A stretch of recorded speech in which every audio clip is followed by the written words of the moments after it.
I came back from my Colorado business trip 2 days early, expecting the quiet comfort of my own home. Instead, I found my entire Chicago estate pitch black and dead silent, except for a violent thrashing sound coming from the basement. I walked down the stairs in the dark and found my son frantically scrubbing a shirt in the laundry sink alone at midnight. I asked him what he was doing, and he dropped the shirt completely terrified, bursting into tears. I looked into the sink and saw the water was thick and dark red. Before he could even form a sentence, I sprinted up the stairs to find my wife, and what I saw in our master bedroom made my blood run completely cold. My name is Harrison Wright. I am 70 years old, and I am the founder and sole owner of a massive logistics empire. Over the past 40 years, I built my company from a single rundown delivery truck into a multi-billion-dollar machine that moves freight across every major highway and railway in North America. I know every warehouse, every supply chain detail, and every cutthroat business tactic in this country. I built this incredible life of wealth and privilege, so my family would never have to know the cold, bitter bite of poverty that I grew up with as a child. But tonight, the cold was inside my house. I had just returned from a helicopter site tour of a new distribution facility out in the mountains of Colorado. The weather had turned dangerous and unpredictable early in the afternoon, so I made the executive decision to cut the trip short and fly back to Chicago on my private jet. I did not call ahead to let anyone know I was coming. I was exhausted, and I simply wanted to slip into my bed and sleep next to my wife, Cynthia. We have been married for 40 years. I gave her everything she ever desired. I made sure she never had to work a single day in her life. I paid for our son Bradley to attend an exclusive Ivy League university, securing him a Master of Business Administration, so he could eventually take over my role. I groomed him patiently for decades to be my chief financial officer. I trusted them with my entire life and my entire legacy. As my private driver pulled up to the gated entrance of our Chicago estate, the heavy iron doors swung open silently. The sprawling mansion was completely dark. Not a single light was on in the windows. This was incredibly unusual. Cynthia always left the warm porch lights burning when I was away on business trips.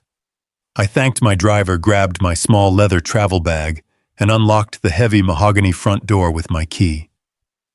The silence inside the grand foyer was oppressive.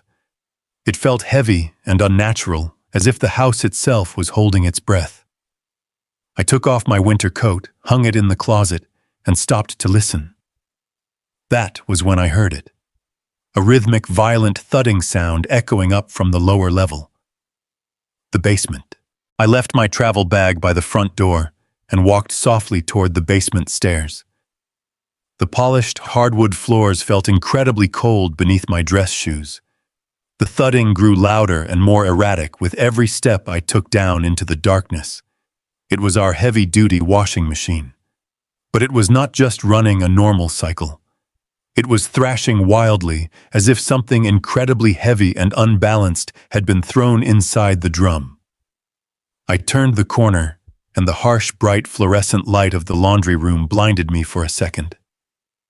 There, standing hunched over the deep stainless steel utility sink, was Bradley, my 35-year-old son, the man I trusted to inherit my kingdom.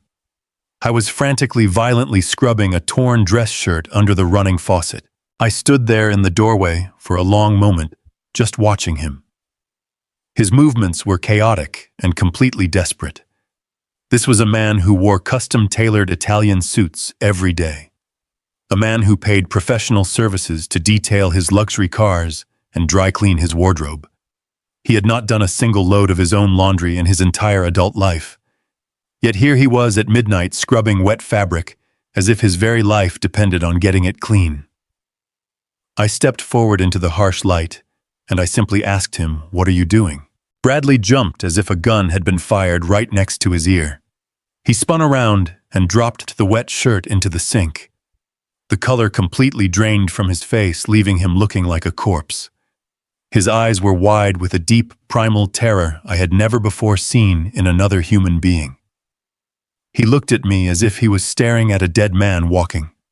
He opened his mouth and tried to speak, but absolutely no words came out. His chest heaved violently, and he suddenly collapsed to his knees right there on the cold tile floor, hyperventilating and gasping for air. I stepped closer, my paternal instincts fighting hard against the sudden sharp alarm bells ringing loudly in my head. I looked past my trembling son and looked down into the deep utility sink. The water pooling around the drain was not soapy or cloudy. It was thick. It was heavy. It was dark red. The unmistakable metallic smell hit my nose immediately. It looked exactly like blood. My heart stopped beating for a second. My son was on his hands and knees sobbing uncontrollably and struggling to breathe on the floor. There was a bloody torn shirt sitting in the sink. My first thought was not of deception or betrayal, but of an immediate tragedy. I thought someone had broken into the house. I thought someone was seriously hurt or dying. My mind raced instantly to the one person I loved more than anything else in the world. Cynthia. I did not even wait for Bradley to catch his breath. I did not ask him another question or offer him my hand. I turned around and sprinted up the basement stairs with a speed and agility I did not know my 70-year-old legs still possessed. I ran frantically through the dark gourmet kitchen down the main hallway and up the grand curved staircase to the second floor. The house was still completely silent, but my own erratic heartbeat was deafening in my ears. I reached the tall double doors of our master suite. They were slightly ajar, letting a sliver of warm light spill out into the dark hallway. I pushed them open violently, ready to fight whatever intruder had breached my home and harmed my family. Instead, I froze, completely paralyzed by the scene unfolding in front of me. The room was not a chaotic crime scene of violence. It was a scene of relaxed celebration. Cynthia, my wife of 40 years, and my 33-year-old daughter-in-law, Stephanie, were sitting comfortably on the edge of our massive California king bed. They were wearing expensive matching silk robes and holding crystal flutes filled with Dom Perignon champagne. They looked perfectly relaxed, perfectly happy, and completely untouched by any tragedy. But that was not what made my blood freeze in my veins. Spread meticulously across the expensive white duvet cover of my bed was a collection of documents and items that instantly shattered my entire reality. Right in the center, illuminated by the bedside lamp, was a piece of paper with an official raised government stamp. I could read the bold black letters clearly from where I stood. It was a death certificate. My official death certificate. Sitting right next to it was a corporate life insurance payout form, completely filled out and officially signed for $20 million. And resting heavily at the foot of the bed was a large black canvas duffel bag, unzipped and overflowing with thick banded stacks of $100 bills. I stood paralyzed in the doorway, unable to process the absolute insanity of the scene I was looking at. Cynthia casually turned her head and saw me standing there in my business suit. The expensive crystal champagne flute slipped right through her fingers. It hit the hardwood floor and shattered into 100 sparkling pieces. The expensive vintage champagne splashed across the imported Persian rug. For exactly 1 second, her face contorted into an expression of pure, unadulterated horror. She looked exactly the way Bradley had looked down in the basement, like she was staring directly at a ghost that had come back to drag her to hell. But Cynthia is a master of adaptation and survival. I have watched her charm ruthless politicians and negotiate with cutthroat board members for decades. Without missing a single beat, the genuine horror on her face instantly transformed into a mask of hysterical, overwhelming relief. She let out a piercing, dramatic sob and threw herself off the edge of the bed, running across the large room. She threw her arms around my neck, burying her face deep in my chest and weeping uncontrollably. She held me so tightly, acting as if she had just witnessed a genuine miracle sent from heaven. "Oh my God, Harrison!" she wailed loudly, her voice trembling with perfectly executed fake emotion. "You are alive. You are really alive. The police called us hours ago. They told us you were gone forever." She pulled back slightly, gripping my shoulders tightly and looking deep into my eyes with heavy tears streaming down her face. The Colorado State Police called me this afternoon. They said your rental sport utility vehicle went off a steep cliff on the dangerous mountain pass. They said it crashed deep into the rocky ravine and burned completely to ash. They assumed you were trapped inside. They told me my husband was dead. I stood there perfectly still, feeling the warmth of her fake tears seeping through my expensive dress shirt. I remembered the 40 years I spent sacrificing everything to build this massive empire. The early mornings leaving before the sun came up, the late nights reviewing endless shipping manifests, the crushing stress that nearly gave me a fatal heart attack in my 50s. All of it was to make sure she was safe, secure, and pampered. And now she was looking me right in the eye, holding me close, and lying to my face with the incredible skill of a seasoned predator. Stephanie smoothly stood up from the bed, setting her champagne glass down gently on the wooden nightstand. She walked over to us, her expression perfectly mirroring Cynthia's fabricated relief and shock. We have been completely out of our minds with grief. Harrison, she chimed in, her voice soft, soothing, and incredibly convincing. The bank called us right after the state police notified Cynthia. They warned us that because of the massive scale of your estate and business holdings, all of your primary assets and accounts would be immediately frozen for a lengthy probate process. We completely panicked. We desperately needed to protect your financial legacy and ensure the company operations could continue without any disruption from the Internal Revenue Service. That cash on the bed is just a massive emergency withdrawal we managed to secure before the corporate accounts were legally locked down by the government. We were just trying to protect the family and the business. I looked over Cynthia's shoulder at the bed, staring at the documents. A certified death certificate does not get officially issued hours after a fiery car crash in a remote mountain state. A corporate life insurance claim for $20 million does not get fully processed, approved and authorized in the middle of the night. A black duffel bag full of millions in physical cash does not simply get handed over by a smiling bank teller after hours. Every single word coming out of their mouths was a carefully constructed absolute lie designed to cover up a monumental crime. And what about Bradley? I asked, keeping my voice incredibly hollow, deliberately sounding like an old man in deep emotional shock. I saw him downstairs in the basement. He looked absolutely terrified.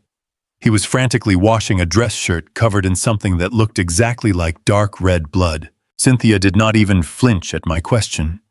She gently stroked my cheek, wiping away her fake tears with the back of her hand.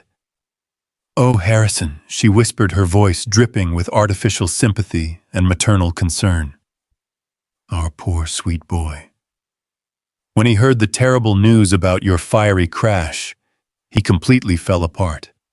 He simply could not handle the overwhelming grief of losing his father. He grabbed his outdoor gear and went hunting on the old limestone reserve yesterday afternoon, trying to clear his head in the woods. He was so distracted and devastated by your death that he messed up dressing the deer he caught and got animal blood all over his expensive clothes. He just got back to the house a little while ago. He is completely traumatized. We all are." I held my weeping wife, wrapping my arms tightly around her, pretending to seek comfort in her familiar embrace. I let my shoulders slump forward. I let my breathing stay shallow and erratic. I played the part of the exhausted, traumatized plane crash survivor perfectly. I nodded slowly, acting as if their ridiculous explanations made perfect sense to my exhausted, grieving mind. I told them I was incredibly overwhelmed by the emotional roller coaster. I told them I just needed a private moment to wash my face, breathe, and ground myself in reality. I slowly disengaged from Cynthia's tight grip and walked heavily into the massive master bathroom, closing the heavy solid wooden door securely behind me. I turned on the cold water in the imported marble sink and splashed it generously over my face. The icy water shocked my system awake. I looked at my own reflection in the large illuminated mirror. I did not see a frail, clueless 70-year-old man ready to be put out to pasture. I saw a hardened veteran who had survived cutthroat corporate wars, ruthless competitors, and impossible economic crashes. I saw a man who was about to go to absolute war inside the walls of his own home. As I dried my dripping face with a thick white towel, my secure mobile phone buzzed deep inside my inner suit pocket. It was a highly encrypted silent alert from my private offshore banking network. I pulled the phone out and looked closely at the glowing screen.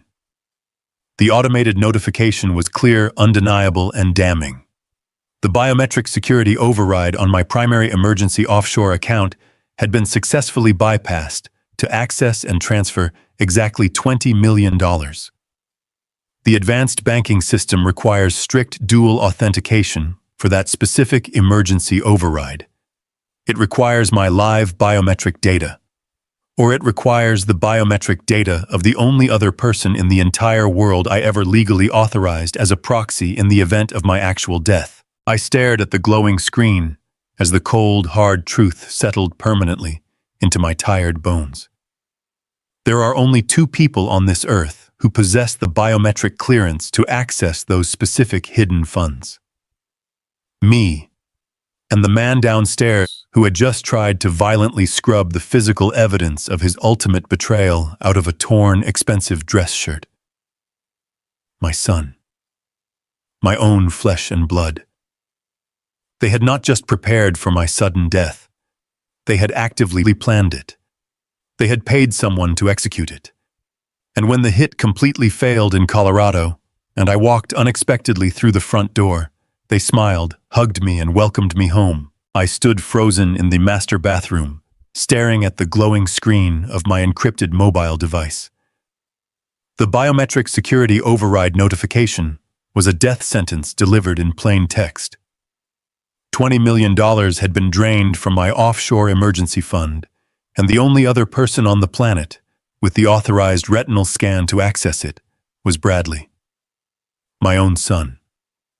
The boy I had carried on my shoulders, the young man I had groomed to take over a massive logistics empire, had actively conspired to end my life. They had not just prepared for my sudden tragic passing, they had meticulously orchestrated it. The pieces of the puzzle slammed together in my mind with sickening clarity. The failed hit on the mountain pass in Colorado. The carefully prepared death certificate. The sudden emergency withdrawal of millions in physical cash, and the violent midnight laundry session in the basement. They thought I was dead, and when I walked through the front door, they seamlessly transitioned into playing the roles of relieved, grieving family members. My heart pounded furiously against my ribs. I placed both hands firmly on the edge of the cold marble sink and forced myself to take a long, deep breath. I could not let them know that I understood their sinister game. If I confronted them now while I was isolated in my own home, I would be in immediate physical danger. There were 3 of them and only one of me. I had to become the greatest actor in the world. I had to play the part of the exhausted, traumatized old man who had narrowly escaped a fiery car crash. I turned the brass faucet and splashed more freezing water onto my face, letting it soak the collar of my ruined dress shirt. I grabbed a thick towel and dried my skin slowly, deliberately, erasing any trace of the absolute rage that was boiling inside my veins.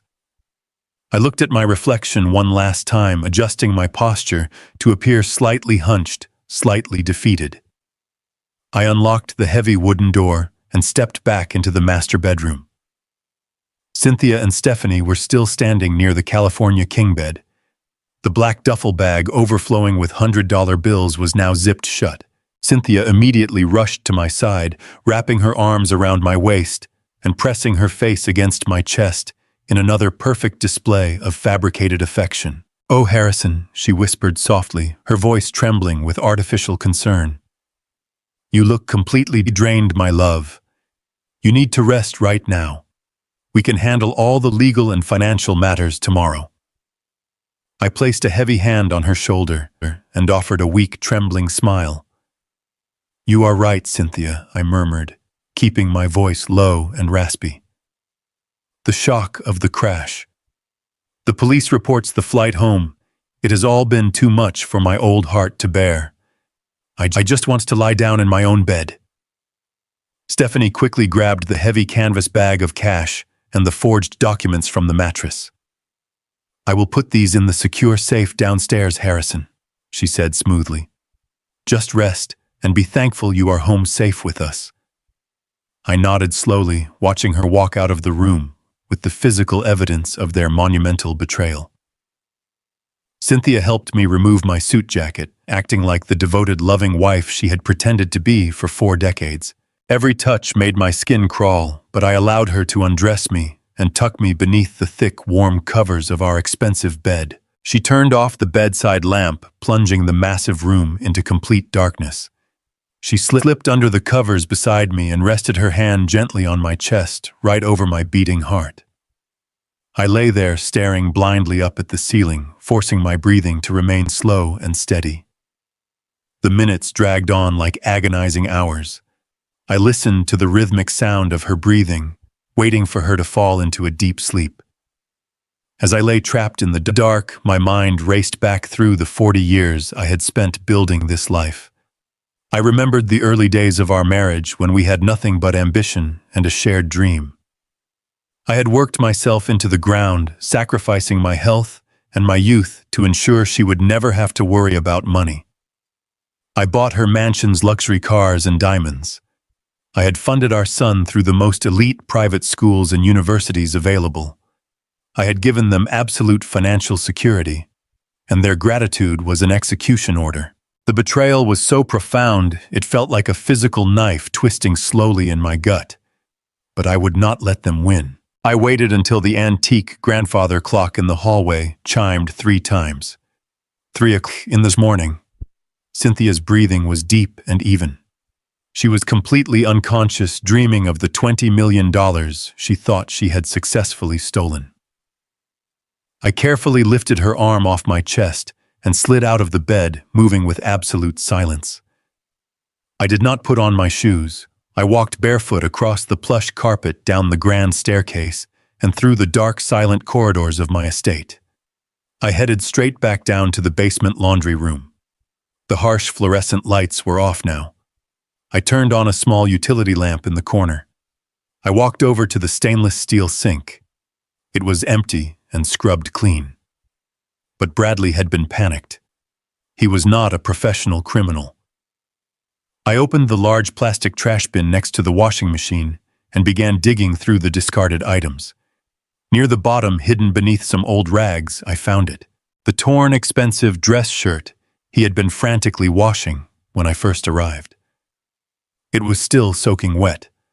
I pulled it out and examined it under the dim light. The dark red stain covering the sleeves and collar was not blood. It was heavy iron, rich red clay mixed with the distinct, pungent chemical smell of industrial diesel fluid. My 70-year-old mind instantly recognized the unique composition. It matched the exact soil profile of an off-the-books restricted limestone quarry I had acquired 40 miles outside of Chicago decades ago. It was a completely abandoned site surrounded by heavy chain-link fences and automated security gates. Why was my grieving son digging in the mud at my abandoned quarry on the night I was supposed to die? I pulled my secure tablet from my hidden office desk and logged directly into the automated gate logs for the quarry property. The digital gate record completely confirmed my absolute worst suspicions. The heavy security gate had been bypassed using a top-tier executive access code at exactly 10 o'clock that night. I switched the application to the live security camera feeds surrounding the flooded pit. The screen flickered to life, showing a black sport utility vehicle parked dangerously close to the edge of the dark water. 2 very familiar human figures were currently rolling a very heavy human-sized canvas tarp into the deep, dark quarry. The heavy canvas tarp hit the black surface of the water with a massive, silent splash on my glowing security screen. I watched the dark ripples spread across the flooded quarry, completely paralyzed by the cold, absolute horror of what I was witnessing. Through the high-definition night vision cameras, I saw the heavy bundle sink rapidly into the deep, freezing depths of the abandoned limestone pit. The two figures standing at the dangerous, muddy edge of the cliff did not look away. They stood there watching the bubbles rise to the surface, ensuring their gruesome secret was permanently buried in the dark water. I zoomed the camera feed in closer, my 70-year-old hands trembling violently against the smooth glass of the tablet. The digital image sharpened, and my breath caught painfully in my throat. It was Bradley. My son was standing there in the freezing mud, breathing heavily with his hands resting on his knees. Standing right next to him, wiping her hands casually on a dark towel, was Stephanie. My sweet, elegant daughter-in-law was helping my son dispose of a human body in the dead of night. I stared at the screen as they turned around and walked back to the parked black sport utility vehicle. My mind was spinning completely out of control, trying to process the absolute insanity of this nightmare. I had suspected them of financial betrayal. I had suspected them of conspiring to declare me legally dead to steal $20 million from my emergency offshore accounts. But this was entirely different. This was cold-blooded, calculated murder. Who was wrapped inside that heavy canvas tarp? Was it the person they had hired to kill me in Colorado? Had the assassin failed to finish the job and come back to Chicago to demand his payment? My son was not a hardened criminal. He was a spoiled corporate executive who played golf on the weekends and complained about the temperature of his expensive imported coffee. Yet here he was bypassing military-grade security systems and dumping a corpse into my private, off-the-books property. They were framing me. The realization hit my chest like a physical blow. If the authorities ever found that body, it would be on my restricted land. I watched the black vehicle turn around its bright headlights, cutting through the thick fog as they drove away from the quarry edge. I quickly closed the application and erased the local access history on my device, leaving absolutely no digital footprint of my midnight investigation. I stood alone in the harsh artificial light of the basement laundry room, listening to the low hum of the appliances. I looked down at the torn dress shirt resting at the bottom of the plastic trash bin. The dark red clay and the strong pungent smell of diesel fluid were no longer just clues of a midnight excursion. They were the physical evidence of a homicide. I carefully folded the damp, ruined fabric and pushed it deep beneath the discarded rags and empty detergent bottles, exactly where Bradley had hidden it. I had to leave everything perfectly untouched. I could not let them know that I had discovered their horrific secret. If they were capable of murdering a man and sinking his body in the middle of the night, they would not hesitate to finish the job. They started with me. I was completely surrounded by predators. I turned off the small utility lamp, plunging the basement back into complete darkness. I walked slowly up the wooden stairs, my bare feet completely silent against the polished floorboards. Every shadow in my massive estate now felt like a hidden threat. The grand portraits of our family hanging on the hallway walls mocked me in the dark. We looked like the perfect American success story, but it was all a beautifully constructed lie. I reached the second floor and stood perfectly still outside the heavy double doors of our master suite. I had to go back inside. I had to lie down in the dark next to the woman who had orchestrated this entire nightmare.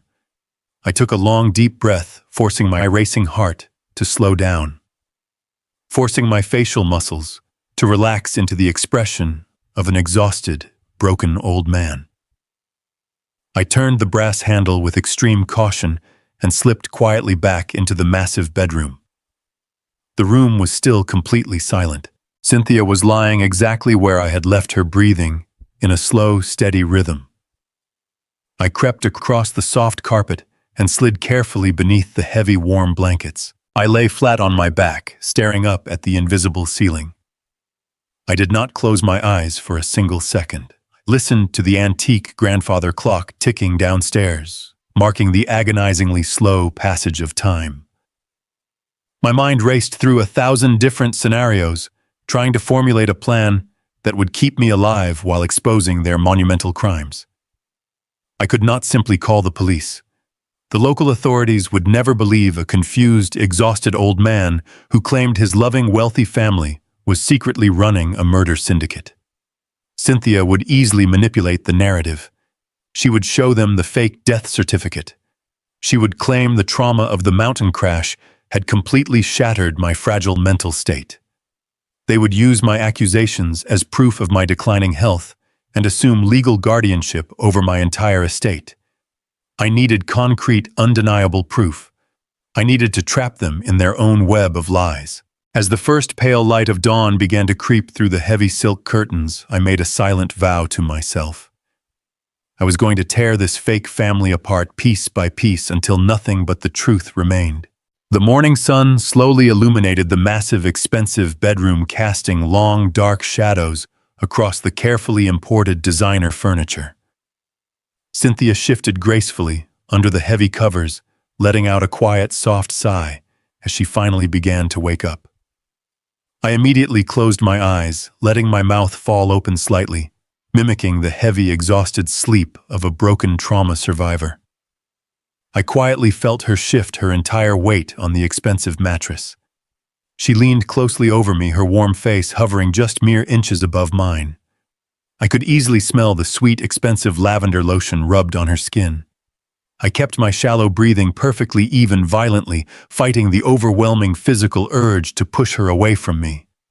She reached her hand out and gently stroked my silver hair, perfectly, playing the part of the devoted, relieved wife. It took absolutely every single ounce of strength in my tired 70-year-old body not to visibly flinch under her toxic touch. "Good morning, my sweet love," she whispered very softly, her quiet voice dripping with that same flawless, artificial sweetness from the night before. I slowly opened my eyes, blinking against the morning light, acting confused and disoriented. I offered her a weak, trembling smile. "Good morning, Cynthia," I mumbled, my voice raspy and hoarse. I quickly survived the night. I watched her smile widen, hiding the absolute monster lurking beneath her perfect skin. The morning sun pierced through the heavy silk curtains of the master suite, casting long, bright beams across the expensive hardwood floor. I had not slept a single second after returning from my grim discovery at the abandoned limestone quarry. Every time I closed my eyes, I saw the heavy canvas tarp sinking into the dark, freezing water, with my son watching from the muddy edge. But as I heard footsteps approaching the bedroom door, I forced my eyes to shut and regulated my breathing. I had to continue playing the part of the exhausted, traumatized plane crash survivor. The heavy wooden door creaked open slowly, and I let out a groggy, convincing groan as I pretended to wake up. It was Stephanie, my beautiful 33-year-old daughter-in-law. She walked into the room carrying a silver tray with a steaming porcelain cup of my favorite chamomile herbal tea and a small crystal dish holding my daily blood pressure medication. She wore a soft yellow sundress and a warm, bright smile that looked absolutely perfect. I sat up slowly, leaning heavily against the plush headboard, letting my hands tremble just a little bit as I reached out to greet her. "Good morning, Harrison," she whispered, placing the silver tray gently on my nightstand. "You need to keep your strength up after such a terrible ordeal." I looked at her perfectly manicured hands and remembered the day she married my son. I had been so happy to welcome her into our family that I bought them a stunning $1.5 million luxury condominium in the heart of the city just as a wedding gift. I wanted her to feel absolutely secure and completely loved. Now she looked at me with sweet eyes hiding the monster underneath. I reached out for the small crystal dish, but my 70-year-old instincts were screaming loudly inside my head.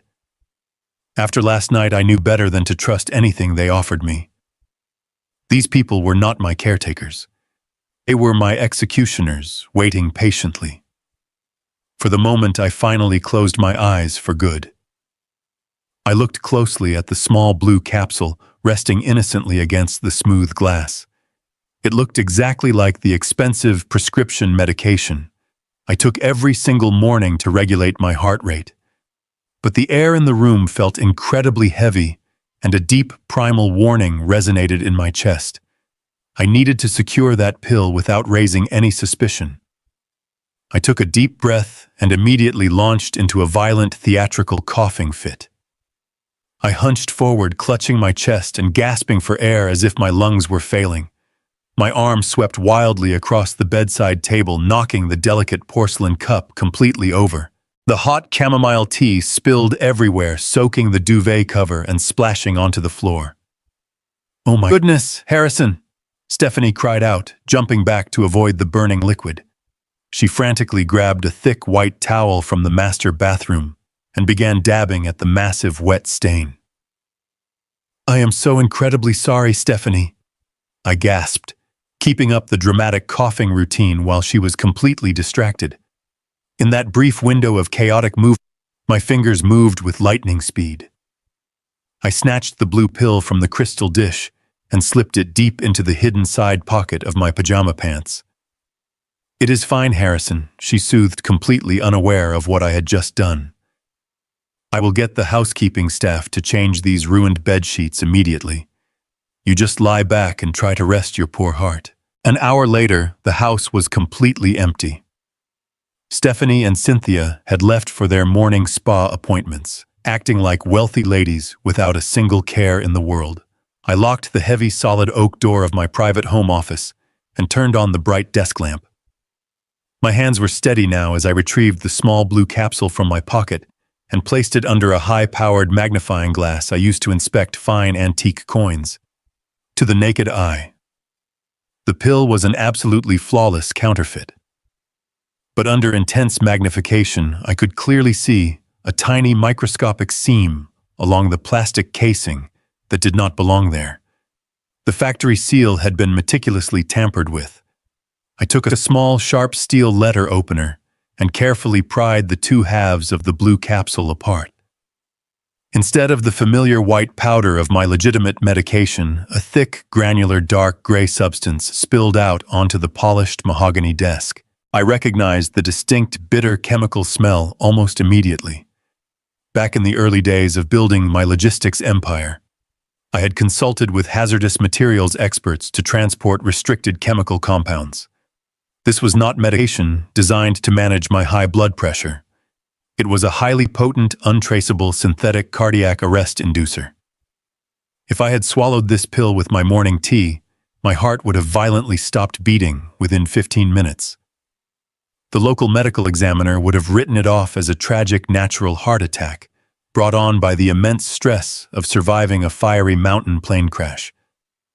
My own family had tried to poison me in my own bed while smiling sweetly and offering words of gentle comfort. A cold, absolute fury washed over me, replacing the lingering sadness with a relentless desire for total destruction. As I swept the deadly toxic powder into a small, sterile glass vial for safekeeping, I suddenly noticed a dark delivery van pulling up to the massive iron security gates of my estate. I walked over to the large bay window and discreetly watched the uniform-clad courier approach the grand front entrance, holding a small, padded shipping envelope. I quickly exited my office and walked briskly down the main staircase, reaching the grand foyer, just as the heavy brass knocker sounded twice. I opened the door, and the young delivery man looked at his digital clipboard. "Package requiring a direct signature for Cynthia Wright," he stated, offering me the glowing electronic screen. "I am her husband." "I will sign for," I replied smoothly, scribbling an illegible mark on the digital pad. He handed me the envelope and walked back to his vehicle, completely unaware that he had just delivered a critical piece of evidence into my hands. I carried the brown package back up to my secure office and sliced it open with the same steel letter opener. Inside, resting on a bed of cheap bubble wrap, was a cheap prepaid burner phone. It had no protective case and no identifiable markings. I pressed the side power button, and the small digital screen immediately lit up with a harsh, bright glow. There was no security passcode required to unlock the main screen. The device only contained a single unread text message received just moments ago from a completely blocked anonymous phone number. I opened the notification and read the chilling text that was displayed in plain black letters across the screen. "The Denver hit failed. He is somehow back home. Use the blue pills today. We need him dead before Friday afternoon and the big corporate board meeting. I waited until the house was completely quiet before setting my plan into motion. I told Cynthia I was experiencing severe chest pains from the lingering trauma of the mountain accident and absolutely needed to visit my private cardiologist downtown. She immediately offered to come with me, playing the part of the devoted, worried wife flawlessly, but I insisted I just needed some quiet time alone to process everything. I climbed into the back of my dark town car and instructed my trusted driver to head toward the medical district. Once we were safely away from the grand iron gates of the estate, I tapped the heavy glass partition and gave him a completely new destination. We drove in total silence to a highly secure underground parking garage located deep beneath a massive glass skyscraper in the financial district. Waiting for me in the cold shadows right next to a gray concrete pillar was Jonathan Reed. Jonathan is my corporate attorney and arguably one of the most ruthless legal minds operating in the entire city. I have paid him millions of dollars over the past 2 decades for one very specific reason. He does not ask unnecessary questions, and he is completely, absolutely loyal to the man who signs his lucrative retainer checks. I rolled down the tinted window, feeling the damp air of the garage hit my face, and handed him the small, sterile glass vial containing the deadly dark gray powder I had carefully extracted from the blue capsule earlier that morning. I need a full, rigorous chemical analysis of this toxic substance completed by tonight, I told him, keeping my voice incredibly low and steady. I also need you to immediately prepare a secure shadow trust, capable of transferring all my personal liquid assets out of my primary accounts without raising any immediate banking flags. Jonathan took the fragile vial, holding it up to the dim overhead light, without a single change in his hardened expression.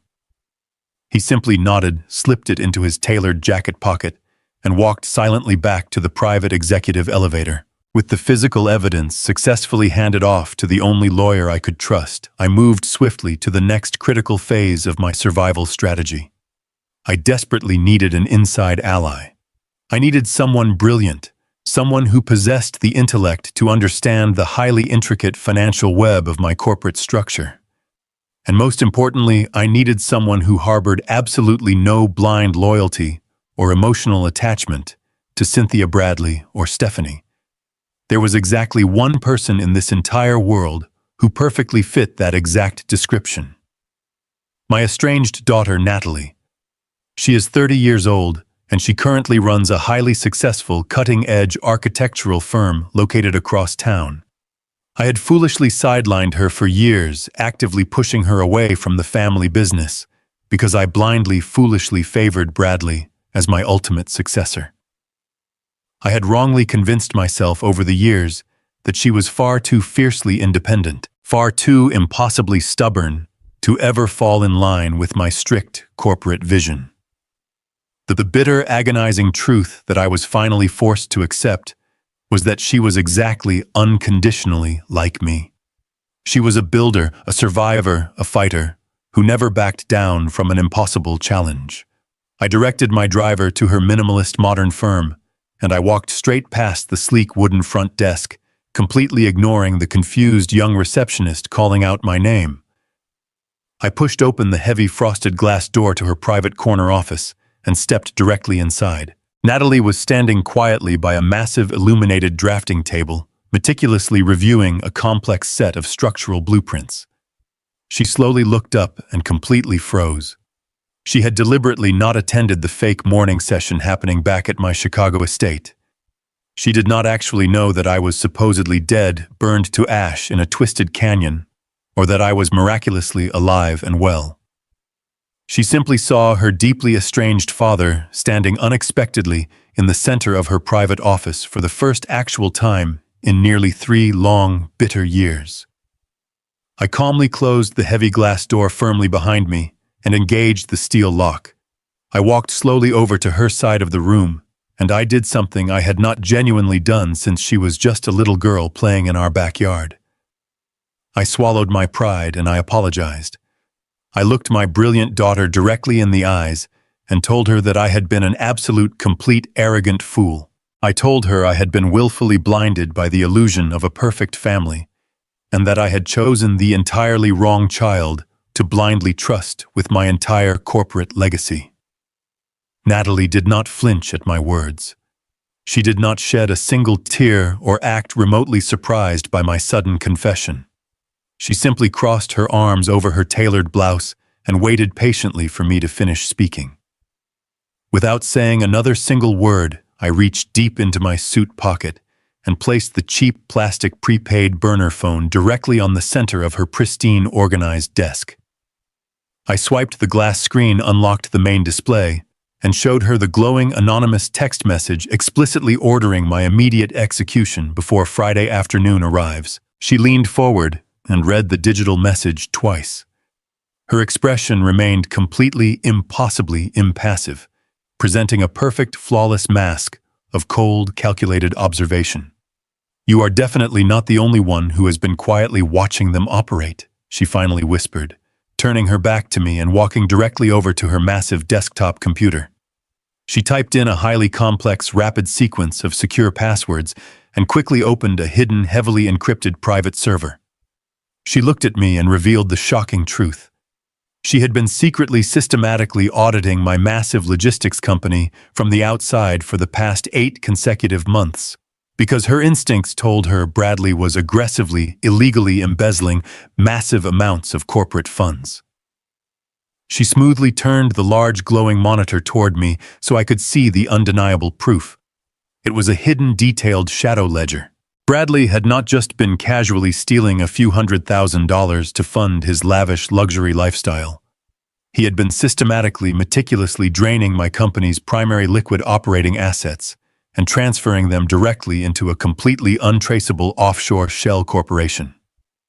I stared blankly at the bright screen as she expertly pulled up the shell company's actual ownership registration records. The dark corporation receiving all my money was entirely officially owned by Vincent Cross, my absolute worst, most vicious billionaire rival in the entire industry. The very man who had been ruthlessly trying to destroy my logistics empire for 4 decades. But the final damning detail displayed on the bottom of the screen made my old lungs completely stop working. The primary digital signature legally authorizing every single one of those massive, catastrophic financial transfers to my greatest enemy belonged exclusively to Cynthia. My own wife had knowingly signed away all my hard work. The ultimate betrayal was staring me right in the face, illuminating the dark room with a cold, undeniable, devastating, technological glow.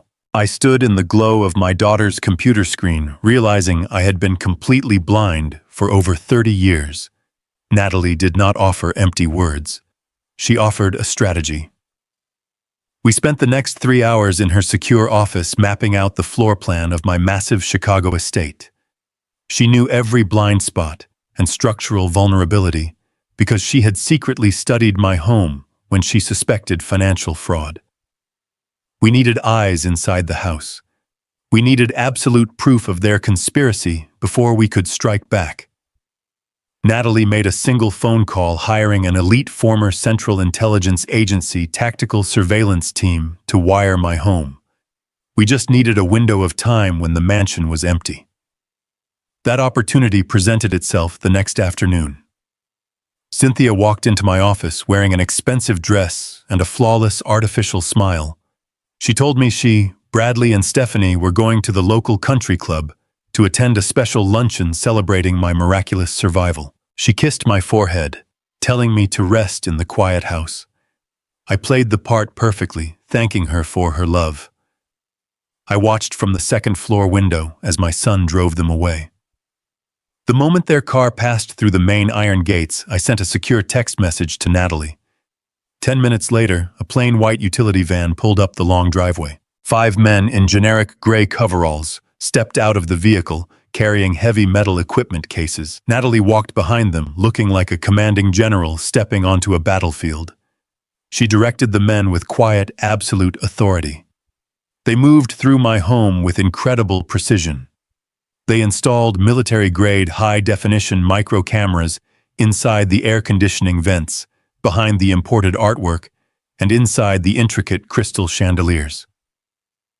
I walked slowly through the grand hallways, supervising the installation, with a heavy, crushing weight in my chest. This was the house I had built to protect my family. I had paid for every single brick and every luxurious piece of furniture with my own sweat and blood. Now I was actively helping a covert tactical team wiretap my own sanctuary. I watched a technician drill a microscopic hole into the ornate molding of my living room, and I realized the profound tragedy of my existence. I had become a ghost, haunting my own life. I was a dead man, walking through the halls of an empire that had been completely stolen from me by the people I loved most. I stood in the massive gourmet kitchen, watching them hide a tiny microphone beneath the granite countertop.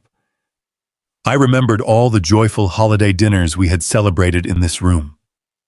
I remembered laughing with Bradley as he carved the Thanksgiving turkey. Every single memory was poisoned now. They were meticulously crafted lies designed to keep me complacent, while they drained my life force and plotted my execution. "Sir, we have a major problem," the lead technician whispered. He was standing in my private study, staring intensely at a glowing diagnostic monitor connected to the main network router. I walked over and looked at the complex data. "What is wrong?" I asked, keeping my voice low. The technician pointed to red digital alerts flashing across his screen. "Your entire home wireless internet network is already compromised," he explained, his voice tight with professional concern. "Someone has installed highly advanced tracking malware directly into the main firewall. They are monitoring every digital move you make. Every email you send and every website you visit is being secretly recorded and forwarded to an external server." I felt a cold chill run down my spine. "Who installed it?" I asked. He pulled up the internal access logs and traced the origin of the malicious code. The digital signature belonged to a laptop registered directly to Stephanie.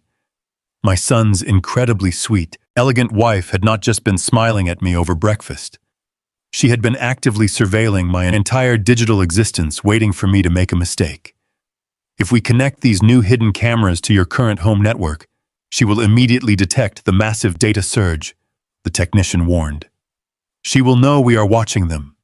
We cannot risk using the existing infrastructure." Natalie stepped forward, her architectural mind calculating a new solution. "Do not use the house network," she commanded firmly. "Build a completely isolated closed-loop tactical system. Run the hardwired camera feeds directly down through the interior walls into the basement. We will bypass the local internet entirely and beam the encrypted high-definition footage directly to my secure private servers at the architectural firm." The tech team immediately changed their entire strategy. They worked furiously to run miles of invisible fiber optic cables through the dark spaces behind the drywall. They had just finished securing the final connection in the master suite when Natalie's phone buzzed with an urgent proximity alert. She looked at the screen and her face went pale. "They are back," she whispered urgently. "The security sensors at the front gate triggered. They returned an hour early. We have less than 2 minutes before they walk through the front door." The tactical team moved with terrifying efficiency. They grabbed their tools, wiped away every trace of dust, and vanished down the back servant staircase toward the utility van. Natalie gave me a quick, intense nod and followed them out the side service door. I was left standing alone in the center of the grand foyer. I could hear the wheels of Bradley's car rolling up the gravel driveway.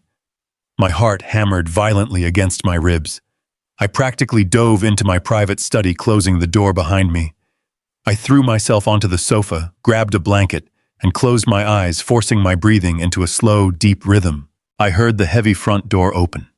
I heard Cynthia's laughter echoing through the hallway. I heard Stephanie and Bradley talking about the expensive lunch they ate. I lay there perfectly still, playing the part of the exhausted, resting old man. Deep inside my right ear, I was wearing a microscopic earpiece the tech team had given me. It crackled softly to life. Natalie's voice whispered directly into my ear from her location across the city. "Dad, We have a live visual on all feeds, she murmured, her voice trembling with sudden, undeniable shock. You need to pull up camera 4 right now. It is Cynthia's private vanity room. I carefully reached under the blanket and pulled out my secure tablet. I opened the encrypted application and tapped on the 4th camera feed. The high-definition color video popped onto the screen. Cynthia was standing alone in front of her large illuminated makeup mirror. Her purse was open on the counter. My first thought was that she was taking a medical pregnancy test, but at her advanced age, that was completely, biologically impossible. I zoomed the camera feed in closer, holding my breath in the very dark room. She was not looking at a medical device. She was holding a stark white piece of official laboratory paper. It was a genetic testing document. It was a formal paternity DNA result. I stared at the glowing screen of my tablet, completely paralyzed by the stark white paper trembling in Cynthia's manicured hands. A paternity DNA result.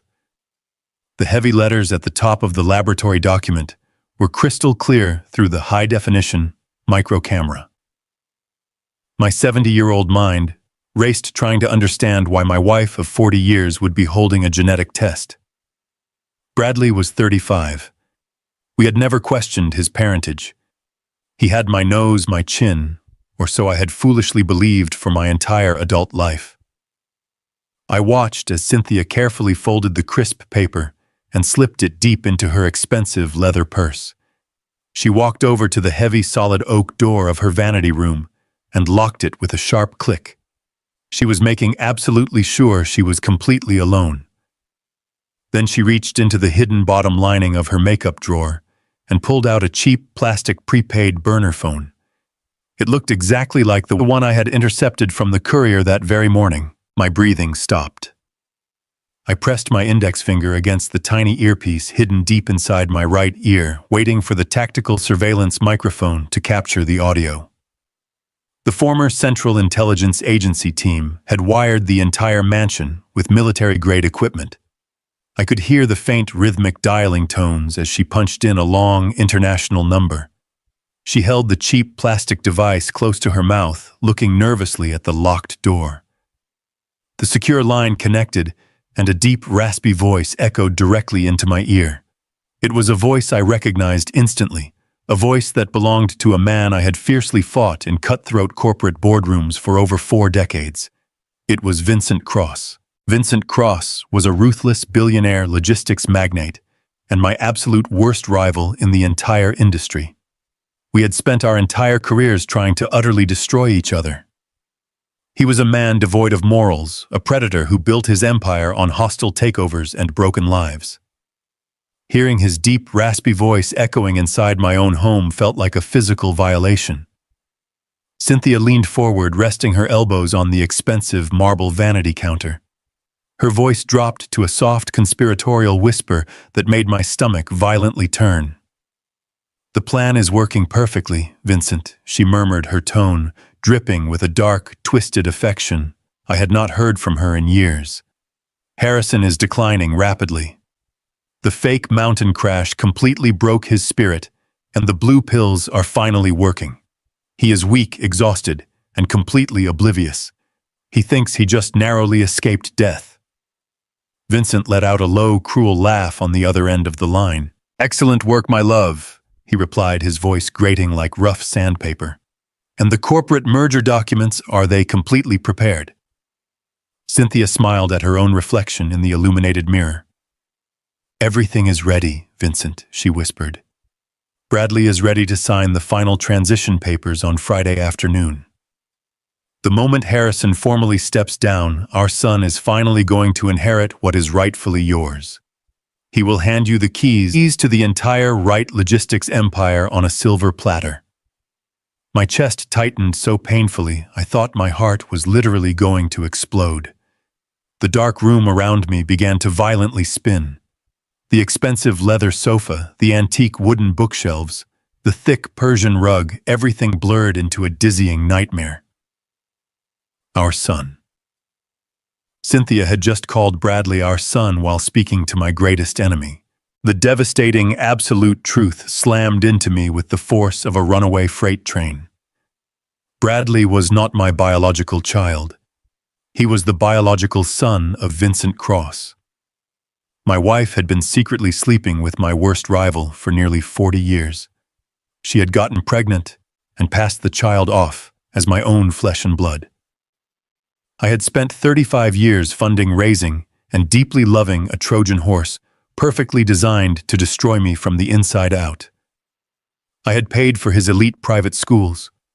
I had funded his expensive Ivy League education. I had groomed him patiently for decades to take over the massive logistics empire I had built with my own sweat and blood. Every baseball game I attended, every proud graduation hug, every single moment of fatherly love I had given him was a carefully orchestrated absolute lie. They had planted a dangerous parasite in my home, and I had willingly fed it my entire life. I gripped the edge of my tablet, my knuckles turning completely white. The massive betrayal was so profound, so impossibly deep, that I could not even produce a single tear. There was no sadness left inside my tired 70-year-old body. There was only a cold, dark, terrifying void. I was a man who had survived everything the brutal corporate world could throw at him, only to be slaughtered by the people sitting at his own dinner table. I forced myself to keep listening to the live audio feed.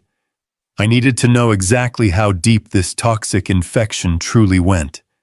I needed to know every single detail of their monumental crime before I burned their entire world straight to the ground. Vincent spoke again, his voice hard and highly demanding.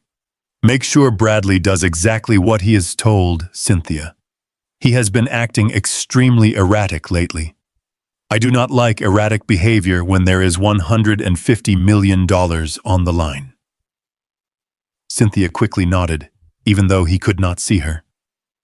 He is just stressed, Vincent, she soothed. He will perform perfectly on Friday. You will finally own absolutely everything Harrison ever built. She blew a soft kiss into the receiver and ended the call, hiding the cheap plastic phone back inside her makeup drawer. I sat in the dark study trying to steady my erratic breathing. Just as I thought the horrific revelations were finally over, the heavy oak door to Cynthia's vanity room suddenly rattled. Someone was knocking urgently from the massive master bedroom. Cynthia quickly smoothed her hair and unlocked the heavy door. It was Bradley. He stepped into the room looking pale, completely exhausted, and absolutely terrified. He quickly closed the solid door behind him and locked it again. Mom, we have a massive immediate problem. He whispered, his voice shaking with raw, primal panic. The dead body in the flooded quarry is sinking to the bottom exactly like we carefully planned. The heavy canvas tarp and the metal weights are holding it down deep in the freezing mud. But Vincent is getting incredibly suspicious right now. He has been calling my secure line all morning, demanding constant updates. Cynthia grabbed his broad shoulders, looking deeply alarmed. What are you talking about, Bradley? She demanded. What is Vincent so incredibly suspicious about? Bradley swallowed hard, a look of pure, unadulterated terror flashing across his pale face. He does not know I violently killed his private elite fixer mom, he stammered. If my real biological father ever finds out I kept all the $3 million assassination money for myself, he will absolutely kill us both. The audio feed cut abruptly, but the panicked echo of Bradley's voice continued to bounce off the walls of my study. The final puzzle piece snapped into place with terrifying clarity. Bradley had not just attempted to orchestrate my murder to steal my empire.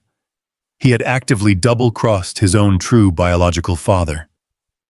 Vincent Cross had hired an elite corporate fixer to handle my assassination on that treacherous mountain road in Colorado, and he paid $3 million in cash for the guarantee of my death. But Bradley, driven by a sickening greed that eclipsed even his fake loyalty to his true father, had intercepted the plan. He murdered Vincent's hitman, stolen the payout for himself, and transported the corpse back to Chicago. The most diabolical part of his scheme was the location he chose for disposal. By sinking the dead assassin wrapped in a canvas tarp into the freezing waters of my restricted limestone quarry, he framed me for the homicide. If local authorities ever discovered that rotting body buried deep in the mud, the physical evidence would lead directly to my doorstep. My own fake son was willing to let me rot in a federal prison cell for the rest of my natural life if the assassination plan failed. I gripped the mahogany edge of my executive desk so tightly that my knuckles turned stark white in the dim light. A real sudden and sharp physical pain radiated deep inside the center of my chest. It was not the theatrical pain I had been acting out for the past 24 hours. It was the crushing, suffocating weight of a shattered reality pressing down on my lungs. I closed my tired eyes and vividly remembered the 4 long decades of agonizing sacrifices I willingly made to build this logistics empire from absolutely nothing. I remembered the freezing winter mornings driving a rusted delivery truck with a broken heater, my bare hands cracking and bleeding from gripping the freezing steering wheel. I remembered endless, sleepless nights spent hunched over my kitchen table, poring over complex shipping manifests and financial ledgers until my vision blurred desperately, trying to secure our family's permanent financial future. I meticulously built a towering monument of extreme wealth, unmatched stability, and absolute security. I simply wanted to create a perfect paradise where my wife and my child would never experience the bitter taste of poverty I had endured. But sitting alone in the dark shadows of my study, clutching my genuinely aching chest, I realized my beautiful paradise had been completely corrupted from the very beginning.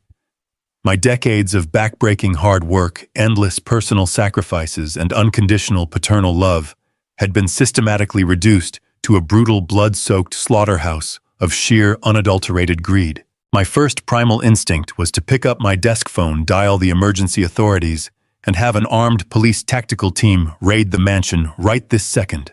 I possessed the encrypted digital recordings. I possessed the live high-definition video feeds. I possessed the terrifying audio confession of a cold-blooded, calculated murder. I could end their disgusting charade right now and watch them get dragged out of my estate wearing shiny metal handcuffs. But calculating corporate logic quickly extinguished that emotional impulse. Calling the local police tonight was entirely too easy, and it was far too risky. Vincent Cross was a ruthless billionaire with profound political influence, an army of corporate defense lawyers, and the terrifying power to manipulate any legal narrative. Cynthia and Bradley could easily twist the truth claim, the surveillance recordings were illegally obtained, or assert that my emotional trauma from the plane crash made me dangerously paranoid. I needed a final victory that was legally ironclad, public, and utterly devastating. I pressed my index finger against the tiny invisible earpiece hidden deep inside my ear. I established a secure encrypted audio connection directly to Natalie and my lawyer, Jonathan Reed, waiting silently on the other end of the closed-loop network. I quietly whispered the entire horrific truth to them, detailing the shocking biological betrayal and the brutal murder committed at the flooded limestone quarry. We spent the next agonizing hour drafting a lethal, foolproof counter-strategy. We deliberately decided we would not fight them tonight. We would not confront them with the overwhelming criminal evidence while isolated inside the house. Instead, we were going to actively give them exactly what they desperately desired. We would hand them the complete, satisfying illusion of total, unopposed victory. We would give them a broken, exhausted, dying old man who was finally ready to permanently hand over the golden keys to his massive kingdom. I stood up from my leather sofa, taking a moment to mentally prepare for the most critical performance of my life.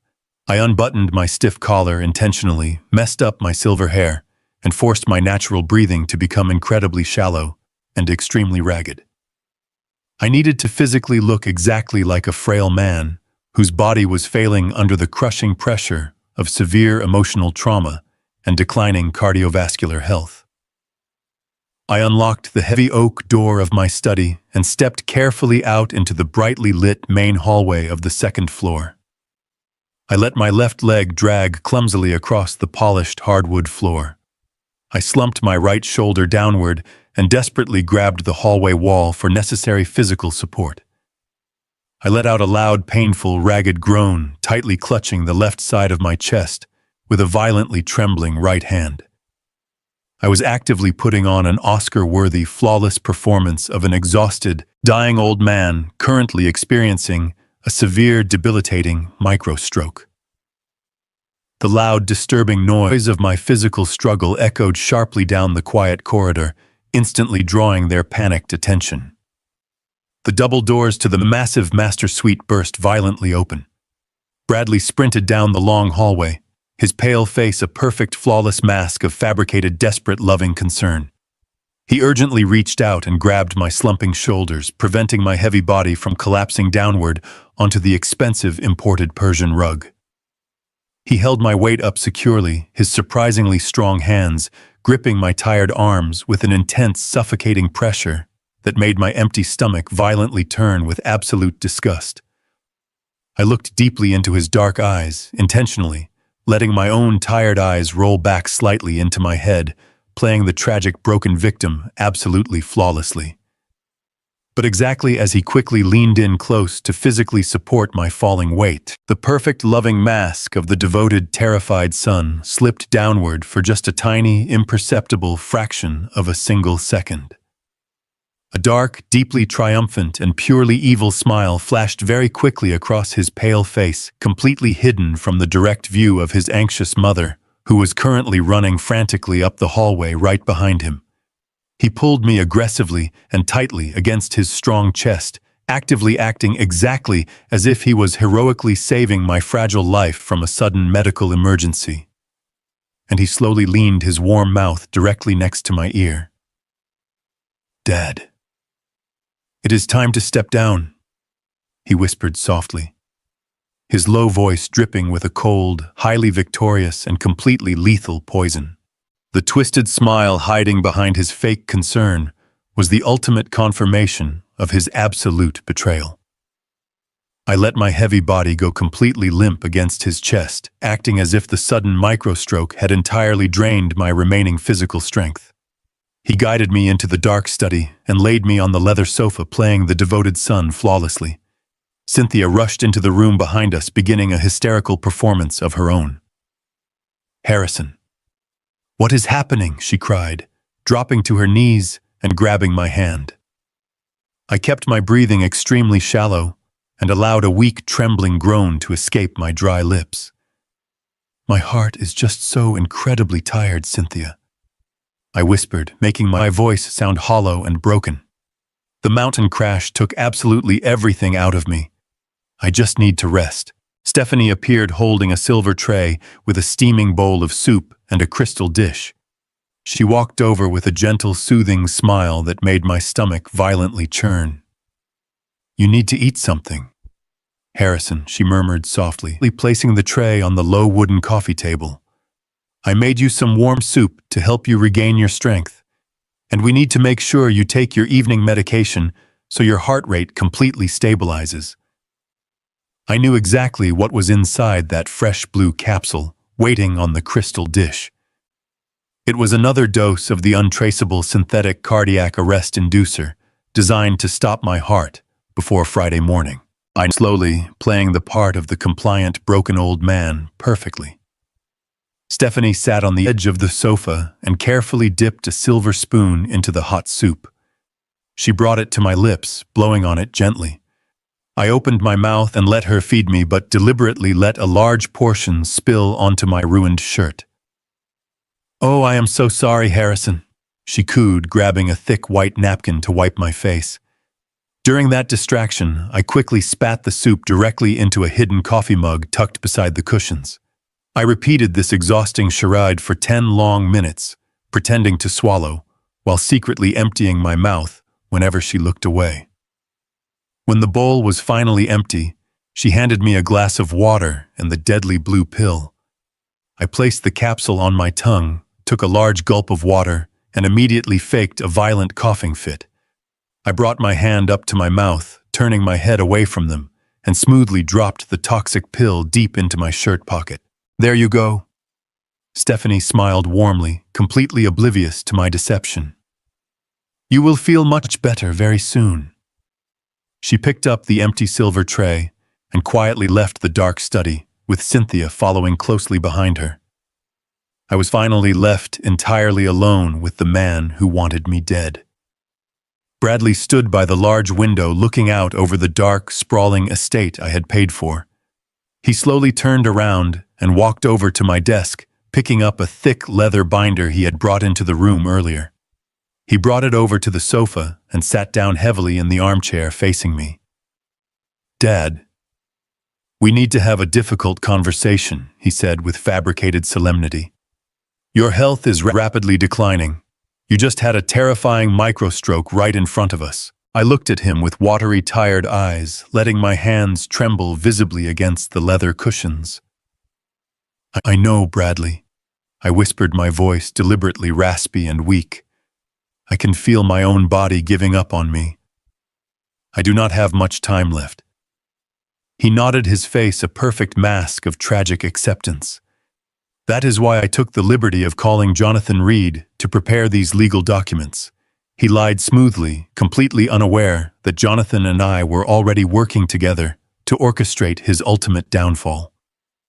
He opened the heavy leather binder, revealing a thick stack of official corporate transfer of power documents. There was a gold-plated pen resting right on top of the crisp white pages. "This paperwork legally transfers the full executive control of the logistics empire directly to me," he explained, pointing to the signature lines. "It also grants me full authority to manage your financial estate, including the offshore emergency accounts, so you do not have to stress. You can just rest, Dad. I will handle the massive burden of the company." I stared at the documents, feeling a cold, sharp fury burning deep inside my chest. He was trying to legally steal my entire lifetime work while I was still breathing. I remembered the 40 long years I had spent building the massive corporation. I had mistakenly believed I was raising a brilliant successor, but I had actually been funding the luxurious lifestyle of a parasitic Trojan horse who was biologically engineered by my absolute worst billionaire rival to completely destroy my empire. His massive ego was completely blinding him to the obvious trap. He truly believed he had entirely outsmarted the clueless old boomer who had foolishly paid for his entire existence. I slowly reached out with a violently shaking hand and picked up the heavy gold pen. I let the metal nib hover dangerously close to the dotted signature line. Bradley leaned forward, his dark eyes shining with intense, unadulterated greed. He was practically salivating at the thought of stealing $150 million. But then I suddenly dropped the gold pen onto the table and let out a long, heavy sigh. I looked up at him with teary, exhausted eyes, playing the broken 70-year-old tycoon absolutely perfectly. "I will sign it, Bradley," I whispered, my voice cracking with fabricated emotion. "But I cannot just do it here in the dark like a defeated old man. I built this massive company from a single rusted delivery truck. If I am going to finally pass the torch to my only son, I want to do it with absolute honor." He frowned slightly, clearly annoyed by the unexpected delay, but his overwhelming arrogance prevented him from sensing any real danger. "What exactly are you suggesting, Dad?" he asked, keeping his tone carefully patient. "I want to sign these documents tomorrow morning at the main corporate headquarters," I replied, leaning my head back. "I want to do it formally in front of the entire executive board of directors. I want everyone to see me proudly handing the company over to you. I want to step down with dignity." Bradley stared at me for a long, tense moment before nodding slowly. "Okay, Dad," he agreed. We will do it exactly your way." He walked out of the dark study.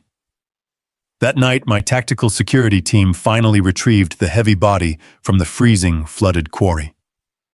Natalie immediately sent me a clear digital photograph of the completely recovered, waterlogged leather wallet. The official identification card inside proved that the deceased man was not just an anonymous corporate assassin. He was the legitimate youngest son of Vincent Cross. Bradley did not just kill a random thug. He murdered his own biological half-brother out of sheer, unadulterated greed. The revelation that my fake son had murdered his own biological half-brother echoed in my mind throughout the agonizing night. I lay still in my massive bed, listening to Cynthia breathing softly beside me.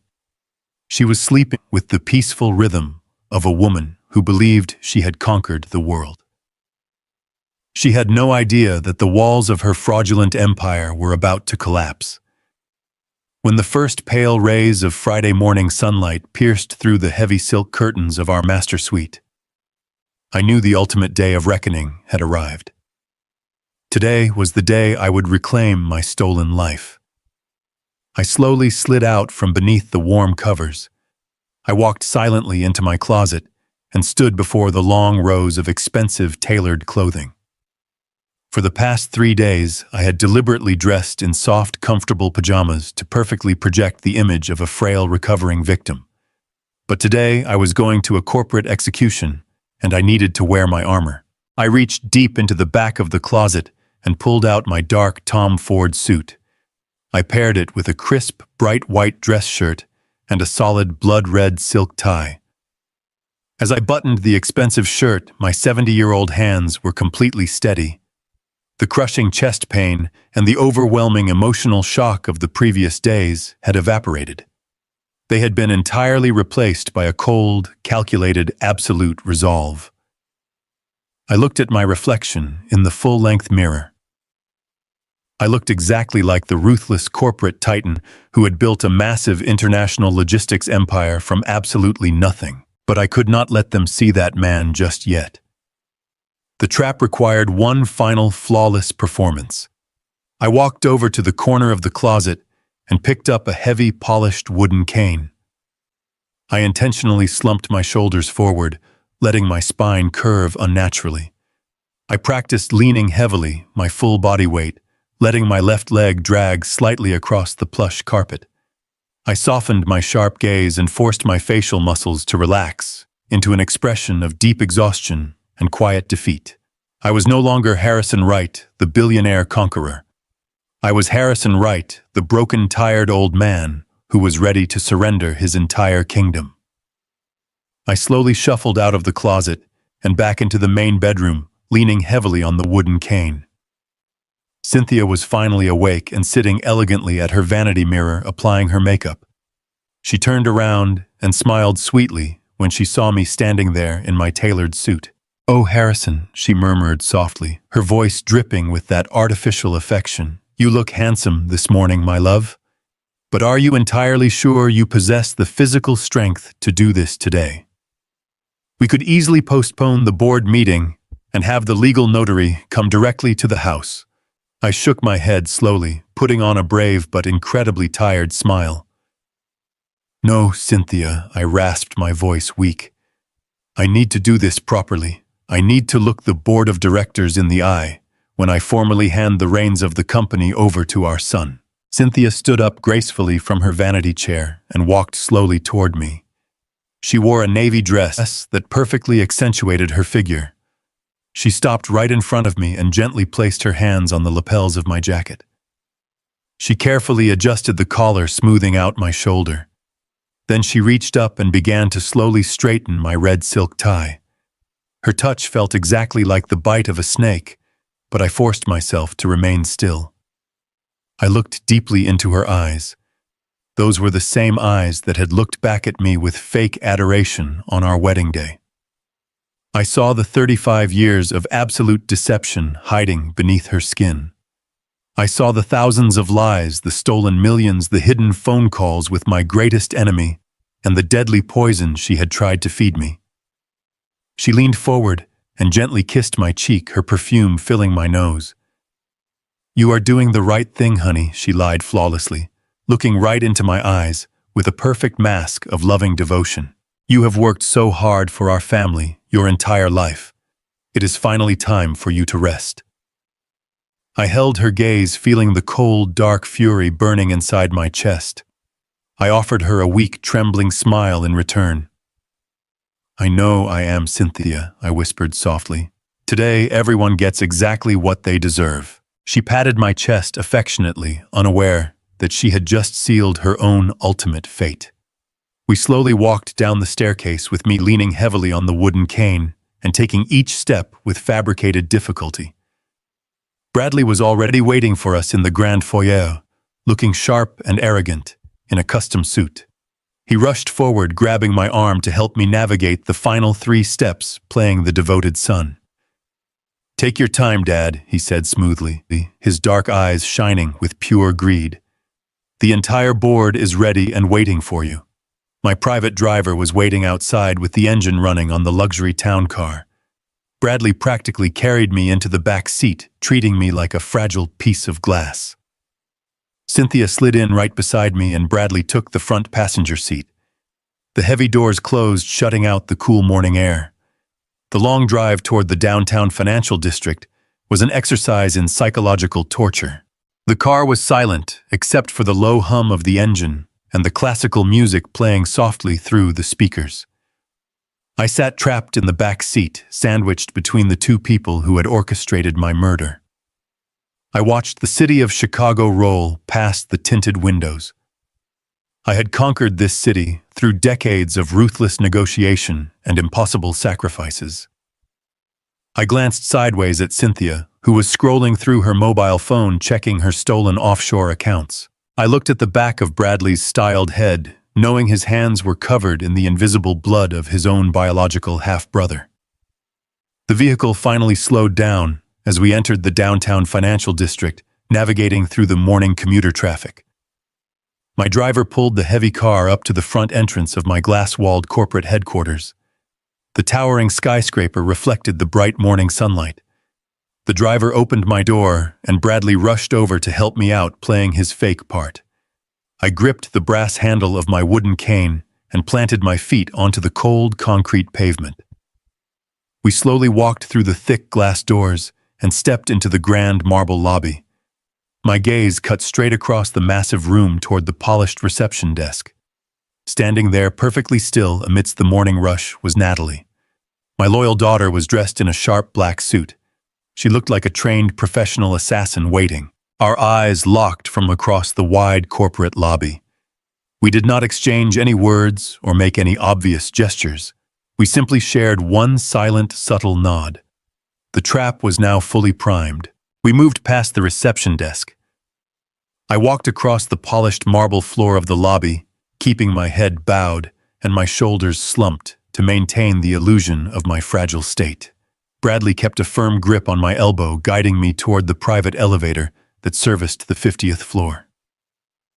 Cynthia walked closely beside me, holding her handbag tight against her chest, while she offered bright fake smiles to the passing employees. The elevator doors opened with a soft chime, and we stepped inside. The ride up to the 50th floor was completely silent. I watched the digital numbers climb, feeling the heavy anticipation building within my chest. They thought they were taking an old broken man up to his final surrender, but they were actually leading themselves directly into an execution chamber. The doors parted, and we stepped out into the reception area. The double doors leading into the boardroom were already propped open. A hum of conversation drifted out into the hallway. I leaned heavily on my cane, taking slow, deliberate steps as we crossed the threshold. The massive boardroom was completely packed. The mahogany table filled the center of the room, surrounded by tall leather chairs. Every member of the corporate board of directors was already seated. These were the people I had handpicked over the decades to guide my logistics empire. They looked up as I entered, their faces showing a mixture of concern and respect. Stephanie sat near the head of the table, wearing a perfectly crafted expression of somber anticipation. She quickly stood up and pulled out the large leather chair designated for me. I shuffled over to the head of the table and lowered my body into the seat, letting out a soft, ragged sigh for dramatic effect. Bradley took the seat to my right, while Cynthia sat gracefully to my left. The entire room fell into absolute silence. I looked down at the surface of the mahogany table. Resting perfectly centered was a thick stack of official corporate transfer documents. They were printed on heavy paper and marked with yellow adhesive tabs, indicating exactly where I needed to sign away my entire life of hard work. Bradley leaned closer to me, his eyes shining with barely contained greed. "We are ready whenever you are, Dad," he whispered, his voice dripping with fake affection. The board members leaned forward, waiting. I prepared to deliver my opening remarks when a sudden commotion at the back of the room interrupted. The double doors swung open, and a tall figure walked confidently into the boardroom. A gasp rippled through the directors. It was Vincent Cross, my worst rival in the industry and the biological father of the man sitting next to me. He wore a tailored suit and an arrogant smile, making him look like a hungry shark circling wounded prey. Vincent. "What are you doing here?"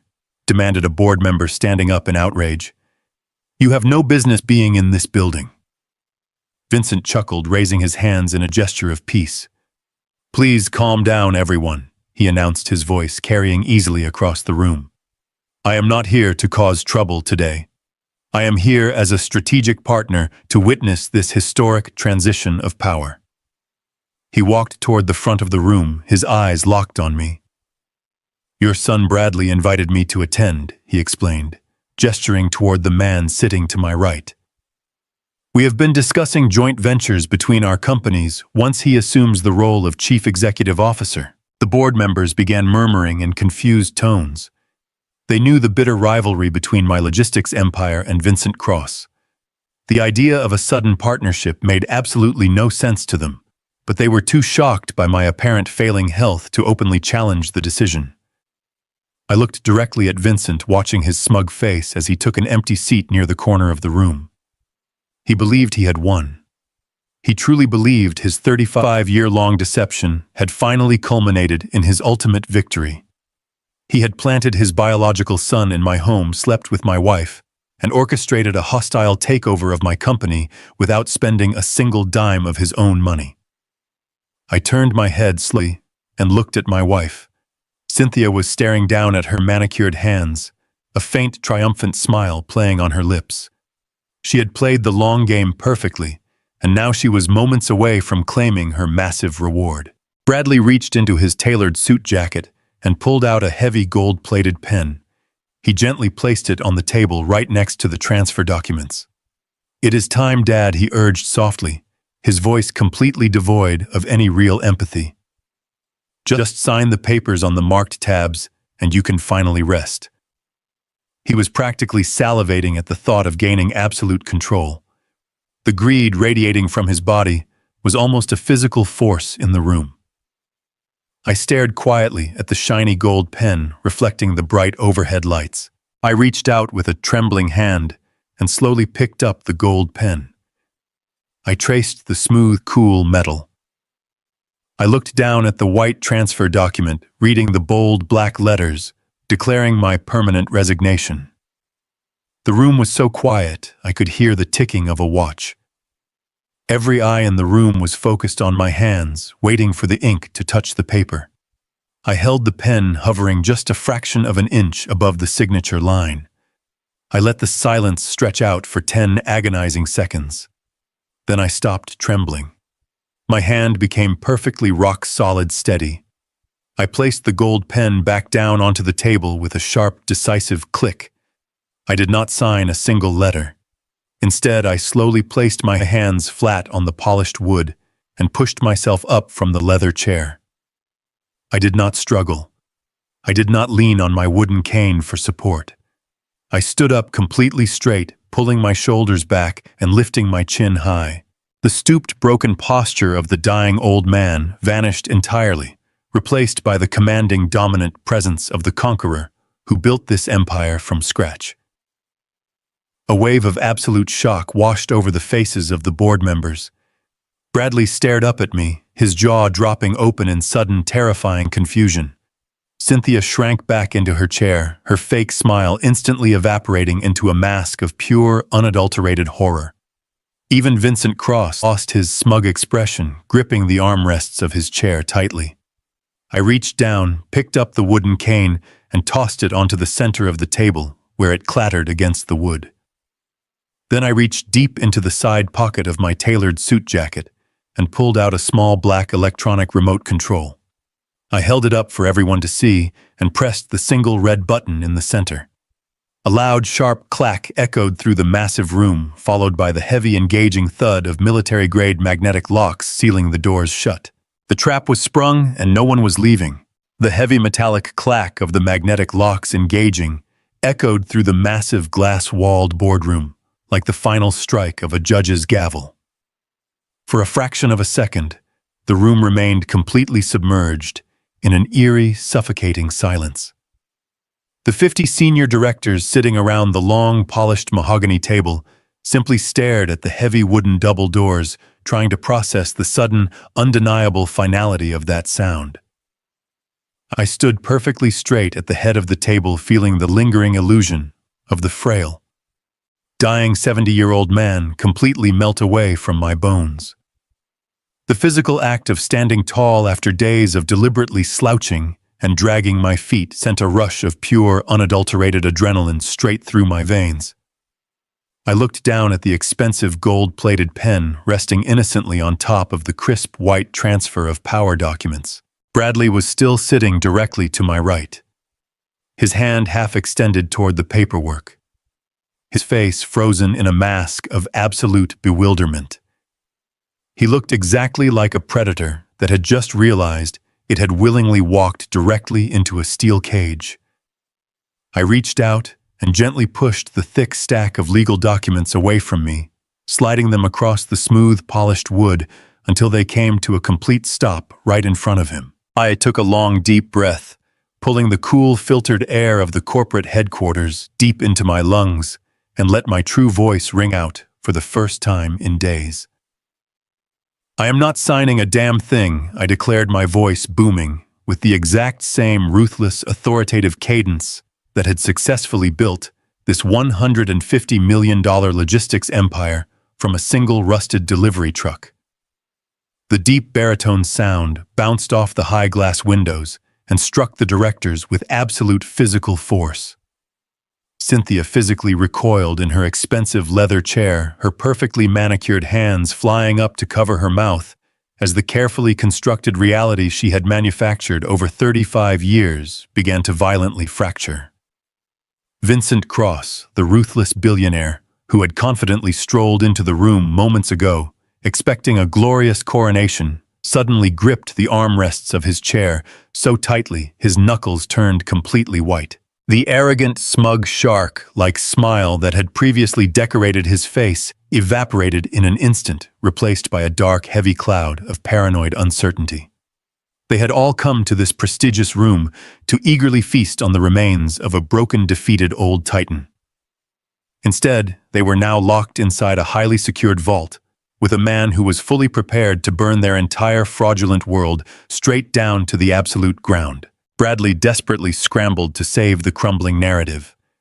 He aggressively pushed his chair back and stood up, waving his hands in a frantic, chaotic motion meant to generate immediate sympathy from the completely bewildered board members.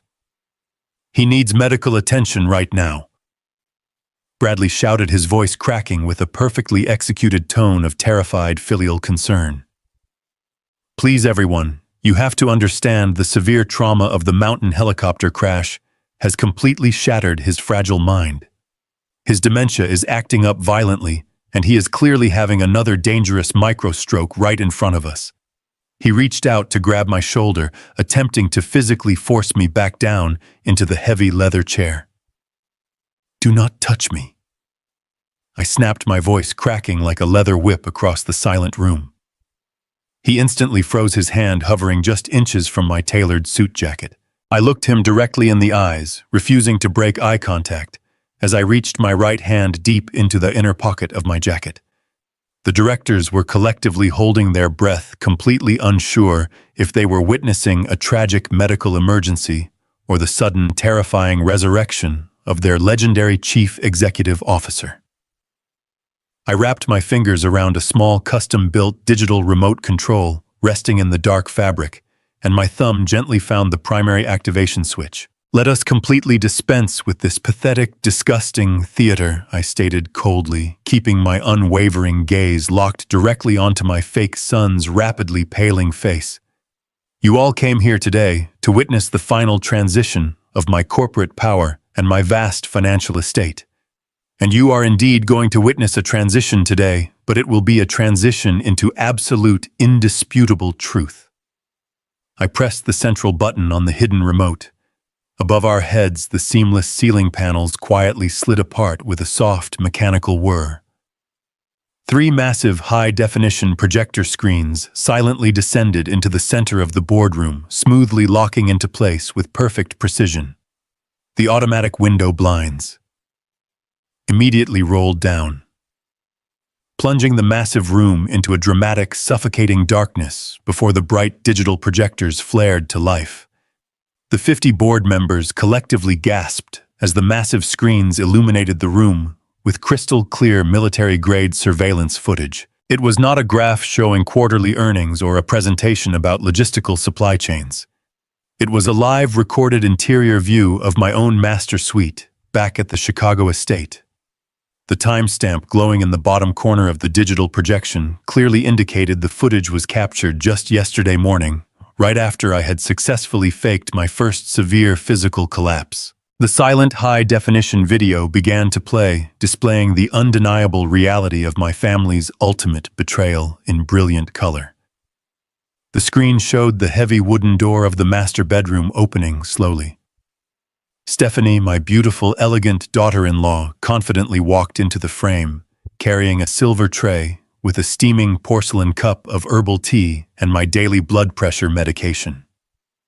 The board members leaned forward in their leather chairs, completely captivated by the bizarre domestic scene unfolding before their eyes. The camera angle was positioned perfectly, providing an unobstructed, absolute clear view of her manicured hands. We all watched in absolute silence as Stephanie carefully set the silver tray down onto the wooden nightstand. We watched as she casually looked over her shoulder to ensure the long hallway was completely empty. And then the entire boardroom watched as she reached deep into the hidden side pocket of her soft yellow sundress, pulling out a completely identical fake blue capsule. The giant screen showed her smoothly swapping my legitimate heart medication with the potent, untraceable cardiac arrest inducer. A horrified gasp erupted from the 50 directors, echoing violently around the dark room. Several men cursed in pure shock while others covered their faces in absolute disbelief. The white light fiercely illuminated Stephanie's face where she sat near the table. Her flawless mask completely melted away, leaving nothing but raw, animalistic terror. Her skin turned pale, and she violently shoved her heavy chair backward, completely abandoning the facade. She let out a desperate sob and sprinted toward the double doors, pulling at the heavy brass handles. She pulled with all her physical strength, ignoring the tearing of her expensive silk dress, but the thick magnetic locks held firm. She was trapped securely inside the execution chamber with the exact same dead man she had confidently tried to murder. I let the absolute panic of my daughter-in-law wash over the room. For a few long, agonizing seconds, the board members were shifting uncomfortably in their expensive leather chairs, murmuring in deeply shocked voices, completely unable to comprehend the terrifying depth of the betrayal unfolding right before their eyes.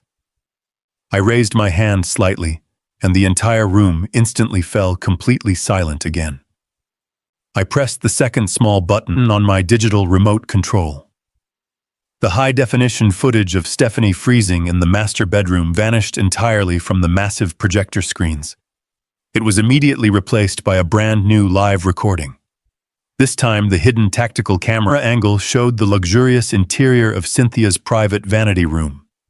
The 50 board members watched in absolute silence as my wife of 40 long years stood alone in front of her brightly illuminated makeup mirror. She was holding a crisp, white piece of official laboratory paper in her perfectly manicured hands. I deliberately zoomed the digital image in, much closer, projecting the document across the entire massive wall, so every single person sitting in the dark boardroom could easily read the bold black letters printed clearly at the very top. It was a formal genetic paternity test. A collective loud gasp echoed sharply through the dark room as the senior directors read the shocking, undeniable results of the complex genetic analysis. Cynthia let out a strangled, terrified cry from her seat at my left side. She violently threw her shaking hands over her pale face, shaking her head rapidly as if she could somehow magically deny the undeniable physical evidence proudly projected in front of all her professional peers. But I was absolutely not finished dismantling her fake life. I tapped another small button on the black remote. The crisp, clear audio from the hidden military-grade tactical microphone instantly filled the silent corporate boardroom. My wife's own voice echoed loudly through the high-quality surround sound speakers, dripping with a dark, twisted affection I had never once heard her use during our entire marriage. "The plan is working perfectly, Vincent," her recorded voice murmured softly into a cheap, prepaid burner phone. "Harrison is declining rapidly. The fake mountain crash completely broke his spirit, and the blue pills are finally working.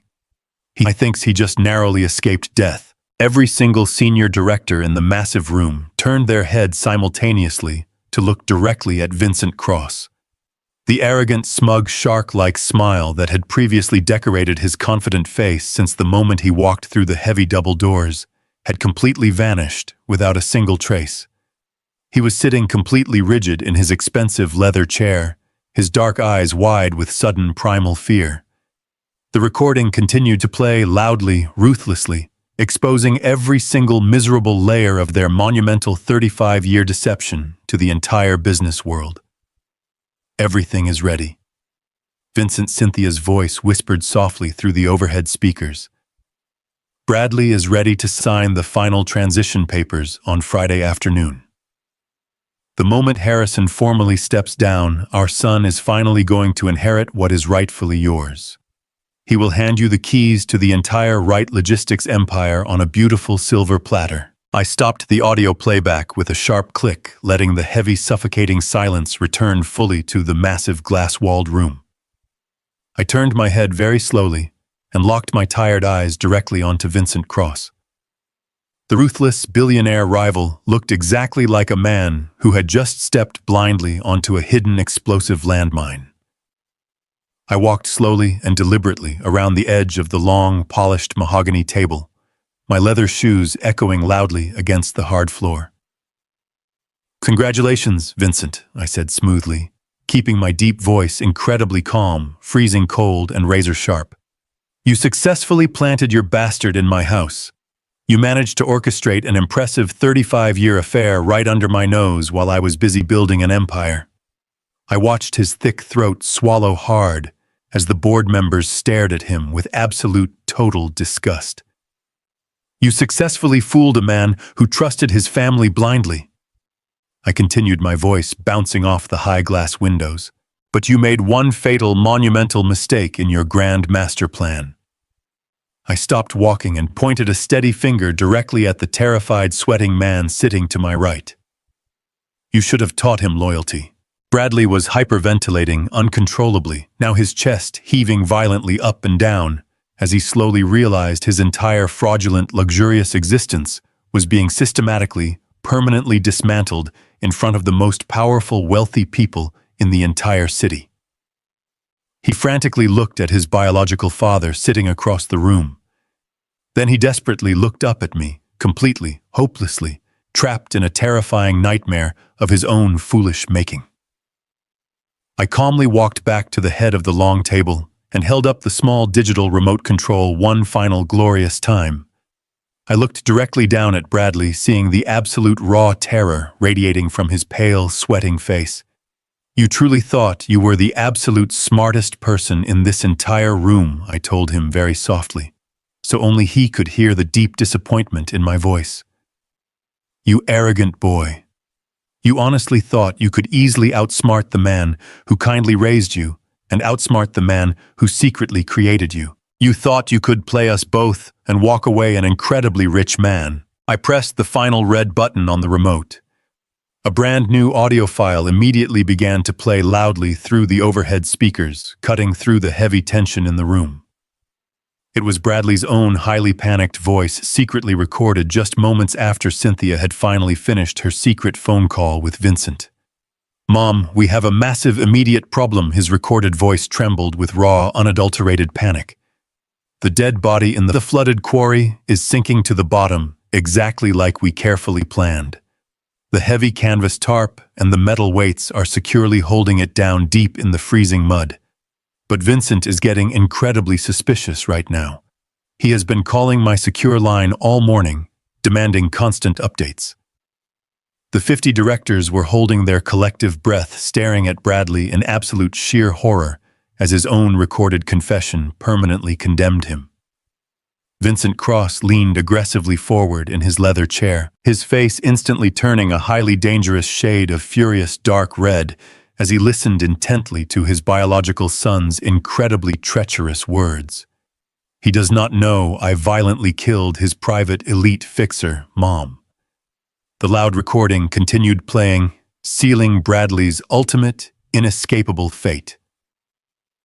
If my real biological father ever actually finds out, I selfishly kept all the $3 million assassination money entirely for myself, he will absolutely violently kill us both. The final words of the secret audio recording hung heavily in the freezing air of the locked corporate boardroom. The absolute silence that followed was completely deafening. Bradley slowly lowered his trembling head down toward the polished mahogany table, fully realizing that his own unbelievable greed had successfully managed to dig his permanent grave.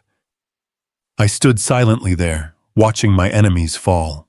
Vincent Cross remained absolutely paralyzed in his heavy leather chair for several agonizing seconds. The arrogant billionaire who had spent his entire ruthless career manipulating markets and destroying rival companies was currently incapable of processing the devastating magnitude of the audio recording. He slowly turned his head away from the massive projector screens and locked his dark, furious eyes directly onto the pale, trembling face of his own biological son. The sophisticated, polished facade of the wealthy business tycoon began to violently fracture and physically melt away right in front of the entire corporate board of directors. The deep, healthy color completely drained from his thick neck and face, leaving behind a terrifying shade of sickly gray. His broad shoulders began to heave up and down with rapid, shallow breaths as his mind desperately tried to reject the horrifying truth.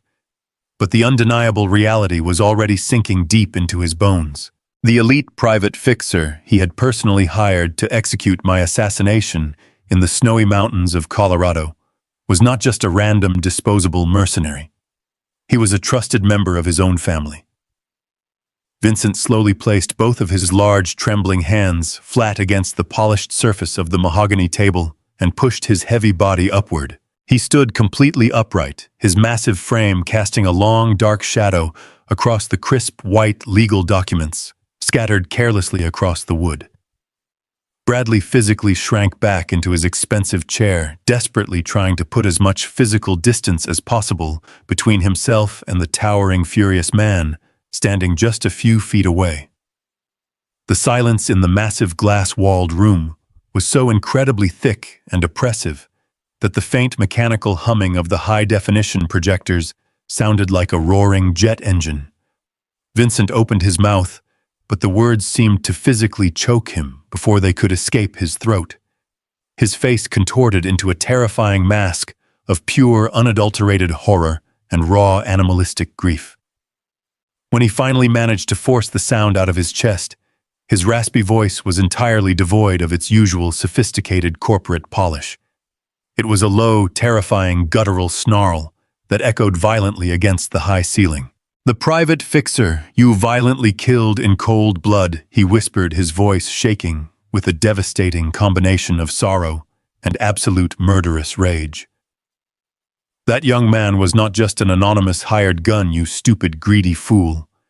That young man was my legitimate youngest son." The crushing weight of that shocking revelation slammed into Bradley with the destructive physical force of a runaway freight train. His dark eyes widened to an impossible size and his jaw dropped completely open in absolute stunned disbelief. He had foolishly believed he was simply eliminating a random, dangerous criminal to secure a massive financial payout for himself. He had absolutely no idea he had brutally murdered his own biological half-brother and dumped his heavy, lifeless body into the freezing mud of an abandoned limestone quarry. Before Bradley could even attempt to formulate a pathetic excuse or beg for any kind of mercy, the fragile tension in the room violently snapped. The sophisticated, wealthy villains instantly turned on each other with the terrifying ferocity of starving rabid dogs. Vincent let out a deafening roar of pure, agonizing grief and lunged aggressively across the wide mahogany table. His expensive, tailored suit jacket ripped loudly at the broad seams as he violently threw his entire massive body weight forward, completely ignoring the heavy crystal water pitchers and thick leather binders that shattered and scattered across the room. He reached across the polished wood with his large, powerful hands extended like lethal claws. Vincent successfully grabbed Bradley directly by the throat with terrifying speed and devastating accuracy. His thick, strong fingers immediately locked around his biological son's pale neck with a crushing, suffocating grip that instantly cut off his desperate airflow. Bradley let out a terrible choked gasp and violently thrashed backward, causing his heavy leather chair to tip over completely. Both men crashed violently onto the expensive imported carpet in a chaotic, tangled mess of flailing limbs and tearing fabric. The refined corporate boardroom instantly transformed into a brutal, bloody gladiatorial arena. Cynthia leaped out of her seat with a piercing, hysterical scream that shattered the remaining silence. She desperately threw herself toward the two struggling men, frantically pulling at Vincent's broad shoulders in a pathetic, useless attempt to save the very son she had secretly conspired with for decades.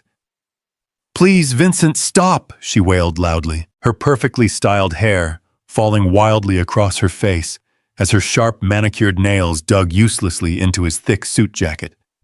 "You are going to kill him. Please let him go." But the grieving billionaire completely ignored her desperate pleas, consumed entirely by a blinding red haze of ultimate revenge. Stephanie, my previously composed and elegant daughter-in-law, scrambled backward on her hands and knees until her back hit the solid glass wall of the locked room. She curled her trembling body into a tight, defensive ball, desperately cowering in the dark corner, with her hands securely covering her ears. She was openly sobbing now, completely paralyzed by the sheer violence erupting just a few feet away from her ruined silk dress. The 50 senior members of the corporate board of directors reacted with absolute unified panic. Several older men shouted urgently for someone to intervene while others physically climbed over their heavy leather chairs to escape the violent, chaotic epicenter of the room. The polished professional executives pressed themselves tightly against the locked magnetic doors, frantically pushing their hands against the solid, heavy wood, but there was absolutely no escape. I stood perfectly still at the head of the long table, leaning heavily against the smooth wood with my arms casually crossed over my chest. I did not flinch. I did not shout. I simply watched the brutal, devastating consequences of their own monumental greed completely consume them. I watched the fake family I had mistakenly loved tear itself into bloody shreds. I deliberately let them violently fight each other on the floor for exactly 30 consecutive seconds. I watched the heavy purple bruises rapidly form and listened to the terrifying gasps of my enemies receiving their poetic justice. 30 seconds was the precise amount of time I had calculated they deserved to suffer before the law permanently intervened. When the final second quietly ticked by, I slowly reached my right hand back into the deep inner pocket of my tailored suit jacket. I calmly pulled out the small black digital remote control and firmly pressed the secondary blue button resting near the bottom edge. The magnetic security locks sealing the double doors instantly disengaged with a loud, sharp electronic click. Before anyone inside the panicked boardroom could even attempt to react, the heavy wooden side doors violently burst open with explosive, terrifying force. A massive tactical team of heavily armed Federal Bureau of Investigation agents, United States Marshals, and local city homicide detectives aggressively swarmed into the dark room. They moved forward with flawless military precision, raising their black weapons and shouting deafening commands that completely dominated the absolutely chaotic corporate space. Heavy tactical boots pounded against the polished hardwood floor as the armed federal agents swiftly secured the perimeter of the massive corporate boardroom. The harsh metallic click of heavy steel handcuffs ratcheting tightly around wrists echoed sharply, cutting directly through the lingering sounds of heavy breathing and shattered glass. The arrogant villains who had confidently walked into this room expecting a glorious financial coronation were now being forcefully pinned against the mahogany table and the glass walls. I stood perfectly still at the head of the room, calmly watching the absolute destruction of my enemies unfold with perfect mechanical precision. Stephanie was the first to completely break under the crushing pressure of the sudden police raid. The elegant, sophisticated daughter-in-law I had warmly welcomed into my home and personally gifted a massive luxury condominium was now violently sobbing in the corner. Her expensive silk dress was torn, and her perfectly styled hair was a chaotic mess. She desperately tried to negotiate with the stoic federal investigator, securing her arms behind her back. "Please, you have to listen to me," she wailed loudly, her voice cracking with pathetic desperation. "I can tell you absolutely everything about the hidden offshore bank accounts. I will give you all the encrypted passwords." She continued to beg, tears streaming down her pale face. "I will testify against all of them if you just give me a generous plea deal. I was just following orders." The federal agent completely ignored her desperate bargaining, firmly tightening the cold steel cuffs and forcefully hauling her up to her feet. I felt absolutely no pity for her.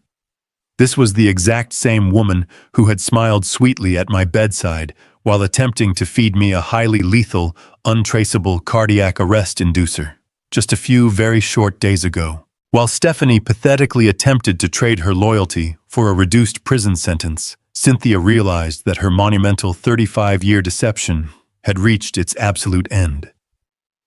The flawless, sophisticated mask she had worn for 4 decades shattered completely. She managed to break away from the arresting officer for a brief second and threw her heavy body across the ruined boardroom carpet. She violently crashed onto her knees right at my feet, desperately grabbing the fabric of my tailored suit pants with her shaking manicured hands. Her pale face was contorted in a mask of pure, unadulterated terror and agonizing desperation. "Harrison, please!" she wailed hysterically, her loud voice bouncing off the high glass windows of the corporate execution chamber. "You have to stop them. Please tell them this is just a terrible misunderstanding." I looked down at the woman I had unconditionally loved and blindly trusted with my entire life. She was looking up at me with wide, terrified eyes, actively attempting to use the same artificial affection that had kept me completely blind to her toxic betrayals for nearly 4 decades. "It was all Vincent's brilliant, terrible idea," she sobbed loudly, pointing a shaking finger across the large room. "He manipulated me, Harrison. He forced me to go along with the horrific plan to take your company. I never truly wanted you to die. I love you, Harrison. I have always truly loved you." Her desperate, pathetic lies hung heavily in the cold air between us. I stood there looking down at her weeping form, feeling absolutely devoid of any lingering affection, sadness, or pity. The deep, crushing emotional pain I had suffered in the dark isolation of my private study had been entirely consumed by a cold, hardened, absolute resolve. I looked directly into her crying dark eyes. "You do not know the true meaning of that word," I said softly, my deep voice remaining perfectly and entirely devoid of any emotion. I smoothly and deliberately kicked my leg backward, forcefully ripping the fine fabric of my tailored pants, completely free from her desperate, clutching grasp. I took a slow step back, putting physical distance between myself and the toxic parasite I had mistakenly called my beloved wife. "You sold your soul, your family, and your honor for money," I stated coldly. "Now you get to pay the ultimate price.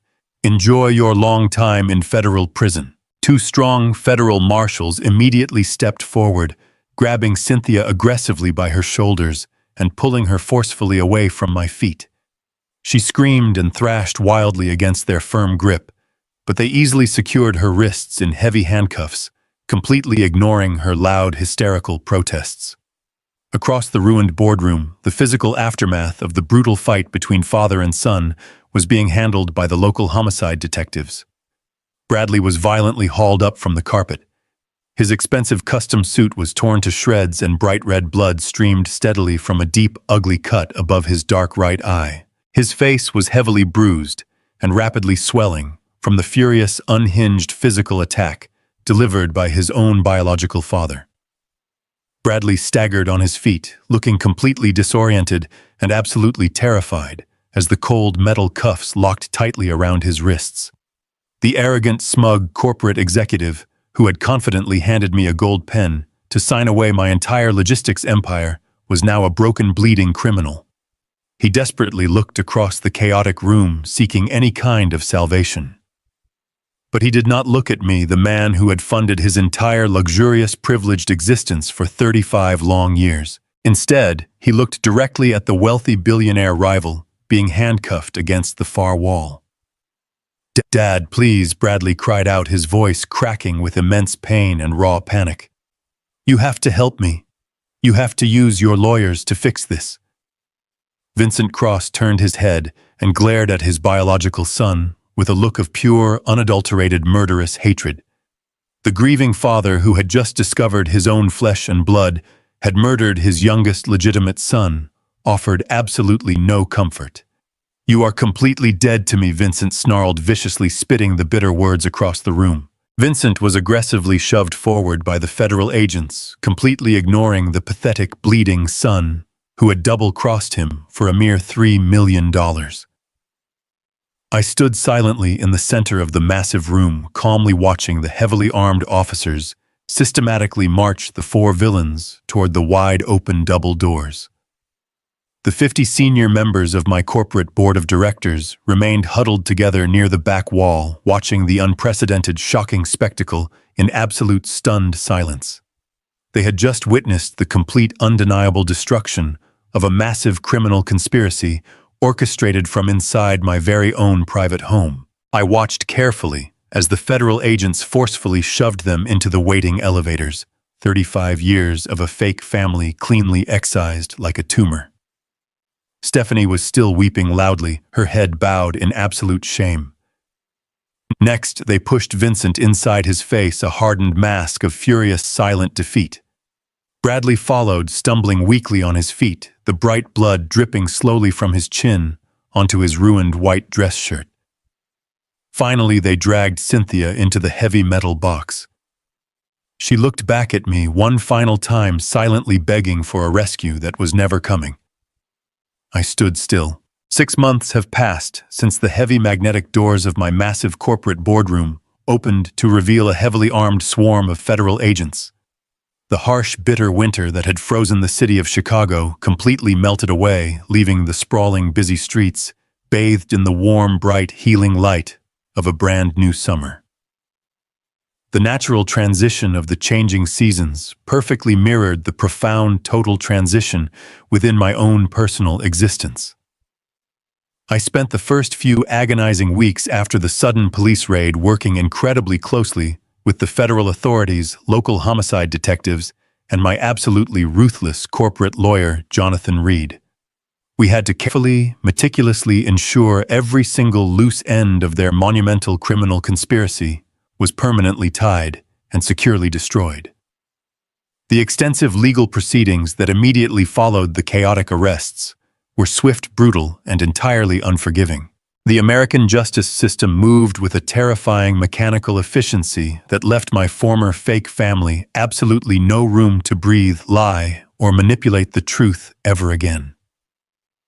The fake official death certificate they had so proudly displayed on my California king bed was officially destroyed, and the $20 million they had illegally withdrawn from my emergency offshore banking network was fully recovered by federal agents within 48 hours. Every single asset, every bank account, and every digital footprint was completely scrutinized and locked down by the government. Vincent Cross, the arrogant, ruthless billionaire who had spent his entire adult life violently destroying rival companies and happily stealing other people's happiness, was completely eradicated from the global business world. His massive international logistics empire collapsed practically overnight when the devastating news of his direct active involvement in a murder-for-hire conspiracy became public knowledge. The federal government immediately seized all of his corporate assets, froze his countless hidden offshore bank accounts, and dismantled his entire executive board. During the highly publicized criminal trial, he looked like a hollow, broken, pathetic shadow of his former intimidating, confident self. The crushing, absolute realization that his own biological son had brutally murdered his youngest legitimate child had completely destroyed his once sharp mind. He did not even attempt to mount a vigorous legal defense against the overwhelming charges. He sat quietly in the crowded federal courtroom, staring blankly at the solid wooden table while the strict judge sentenced him to spend the remainder of his natural life behind the cold steel bars of a maximum security federal prison. He will die alone in a tiny concrete cell, completely stripped of his massive wealth, his false dignity, and his terrifying power. The corporate monster who had relentlessly tried to take my life was completely swallowed whole by his own massive blind greed. Bradley met an equally devastating and highly permanent ultimate fate. The spoiled, arrogant young man I had lovingly raised, generously funded, and blindly trusted for 35 long years finally faced the absolute maximum legal consequences of his monumental betrayal. His highly expensive defense attorneys frantically tried to argue that he was heavily manipulated by his mother and his biological father. But the overwhelming physical evidence was completely undeniable in the court of law. I sat in the gallery and watched the federal prosecutor hold up the torn, expensive dress shirt, permanently stained with the heavy iron, rich red clay and diesel fluid from my restricted off-the-books quarry. It was the very same shirt I had watched him frantically scrub in the basement laundry sink alone at midnight. The high-definition surveillance recordings captured from my private study and the completely recovered body of the murdered assassin, securely wrapped in the heavy canvas tarp, permanently sealed his dark doom. He was officially convicted of first-degree homicide, attempted murder, and massive corporate financial conspiracy. When the heavy legal sentence of consecutive life terms without the possibility of parole was formally announced, he completely broke down right there in the silent courtroom. He openly wept like a terrified child and desperately called out for me, begging the old man he thought he had completely outsmarted to somehow miraculously save him from his terrifying, grim reality. I sat perfectly still, looking at his bruised face with absolute cold, total indifference. I did not feel a single drop of pity for the toxic parasite who had actively planned to stop my beating heart with a lethal poison just so he could steal my lifetime of hard, exhausting work. I was violently dragged away in heavy metal chains, a convicted murderer who will spend the next 50 years rotting in a tiny dark cell, constantly looking over his shoulder in absolute, constant fear. Stephanie, the elegant, sophisticated daughter-in-law, who had so sweetly offered me a cup of hot chamomile tea, along with a lethal, untraceable chemical compound, learned a very harsh, permanent lesson about loyalty and ultimate betrayal. Her frantic, desperate, pathetic attempts to secure a generous legal plea deal by eagerly offering to testify against her own husband and her mother-in-law entirely failed. The ambitious federal prosecutors did not need her highly unreliable testimony because my former Central Intelligence Agency tactical team had already provided them with flawless military-grade surveillance footage of her actively committing the terrible crimes inside my master bedroom. Without any valuable leverage to trade for her precious freedom, she was forced to squarely face the full crushing weight of the justice system. She was officially sentenced to serve 2 consecutive life sentences for her direct active role in the attempted assassination and the massive financial conspiracy. The expensive luxury condominium I had generously bought for her as a warm, welcoming wedding gift was immediately seized by the government to help pay for the massive financial legal restitutions. She will spend the best remaining decades of her young life wearing a cheap, scratchy institutional uniform, completely stripped of her expensive silk dresses, her imported expensive makeup, and her false, elegant, charming smile. She foolishly traded a beautiful life of absolute unlimited luxury for a permanent cold concrete cage. But the most profound and perfectly poetic justice was absolutely reserved for Cynthia. My wife of 40 years, the deceptive woman, who had comfortably shared my bed and my life, while secretly plotting my ultimate violent demise, suffered a fate that was arguably much worse than a simple standard prison sentence. She narrowly avoided a direct attempted murder charge because her highly expensive lawyers successfully argued she was not physically present during the dark midnight disposal of the body at the quarry, and did not directly physically hand me the poisoned blue pill.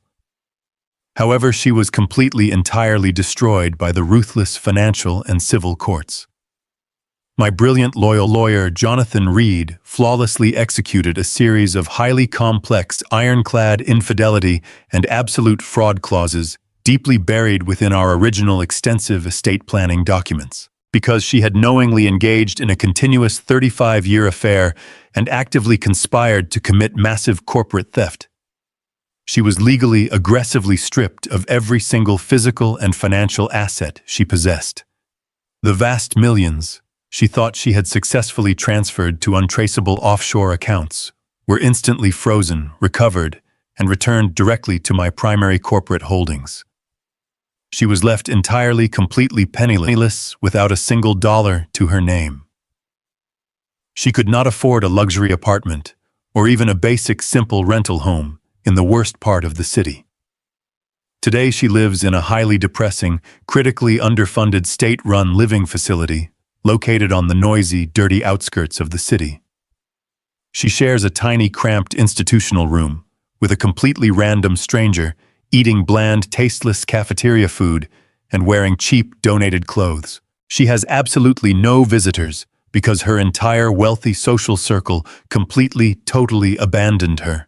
The very second her horrific, shocking crimes became public knowledge. She is forced to wake up early every single morning and vividly remember the massive, beautiful, sprawling estate, the imported luxury sports cars, and the absolute unlimited financial freedom she selfishly threw away for absolutely nothing. As for me, I absolutely did not allow their monumental, terrifying betrayal to turn me into a bitter, isolated, angry old man. I actively used the sharp pain to completely burn the dead, infected, toxic wood out of my daily life and plant brand new, healthy, strong seeds. Over the past 6 busy months, I have totally restructured the executive leadership of my massive international logistics empire. I systematically removed every single director and mid-level manager who had shown even the slightest minor hint of questionable loyalty during the corporate crisis. I quickly replaced them with young, hungry, brilliant professionals who deeply value hard, honest work over toxic, petty corporate office politics. I personally supervised the complete removal of all the unauthorized surveillance tracking malware that Stephanie had secretly installed on my home wireless internet network, making sure my life was private again. I sold the massive empty Chicago estate, where all those terrible lies were carefully constructed, and bought a sleek, ultra-modern penthouse in the heart of the city that perfectly suits my new minimalist lifestyle. And at the very top of this brand new powerful corporate hierarchy sits the only single person in the entire world who truly earned my absolute unconditional total trust. My incredibly brilliant, fiercely loyal, and absolutely ruthless daughter Natalie. She proved her ultimate immense worth not through empty flattering words or fake acted affection, but through decisive, highly calculated, aggressive action when my life was in immediate, terrible danger. She did what was absolutely necessary to protect her father and the massive company I built. Today is Friday. Exactly 6 full months since that chaotic, violent, unforgettable morning in the locked boardroom. The late afternoon sun is shining incredibly brightly over the massive city of Chicago, casting a warm, beautiful golden glow across the towering reflective glass and steel skyscrapers of the busy financial district. I am standing proudly on the open-air private rooftop terrace of my massive corporate headquarters.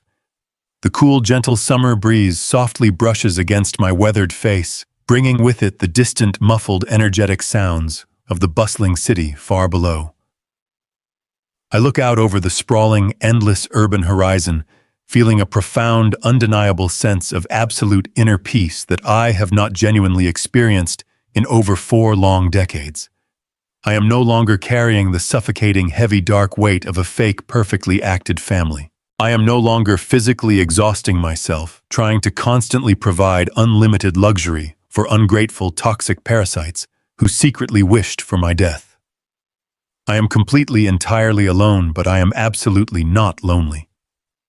The memories of the poisoned herbal tea, the fake tears and the secret burner phone conversations have slowly faded away entirely, replaced by the solid, undeniable reality of my peaceful new life. Natalie walks quietly onto the open, spacious rooftop, wearing a sharp, perfectly tailored dark suit that flawlessly matches her commanding, serious, professional presence.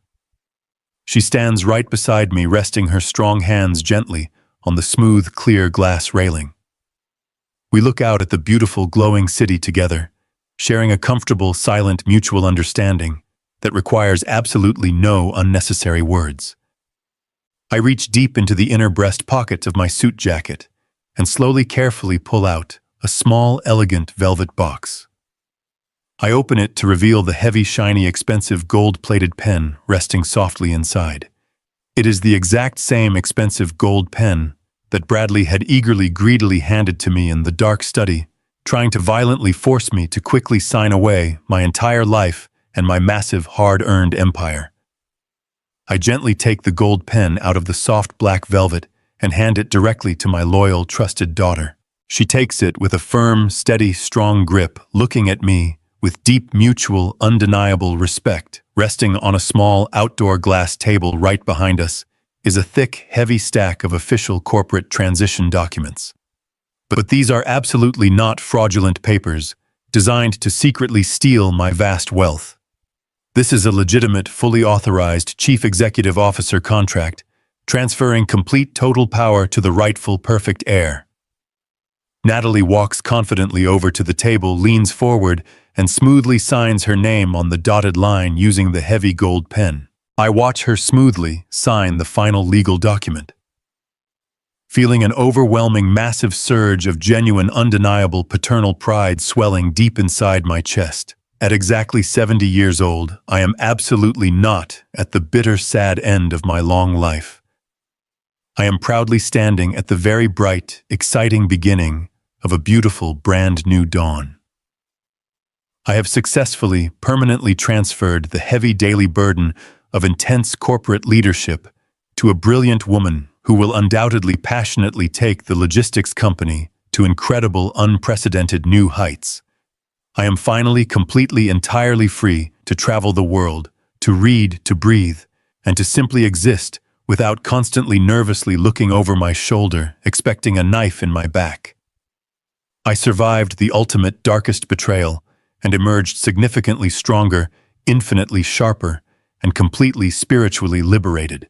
The most important lesson I learned through this agonizing, brutal journey is that blood is just simple biology, but true, unyielding loyalty is an active, deliberate, difficult choice. True wealth is not measured by the millions in your bank account, but by the authenticity of the people sitting at your dinner table. For decades, I allowed the illusion of a perfect family to blind me to the parasites feeding off my life's work. Trust is a beautiful thing, but blind trust is a death sentence. When you sense deception, do not confront it with emotion. Confront it with cold, hard evidence.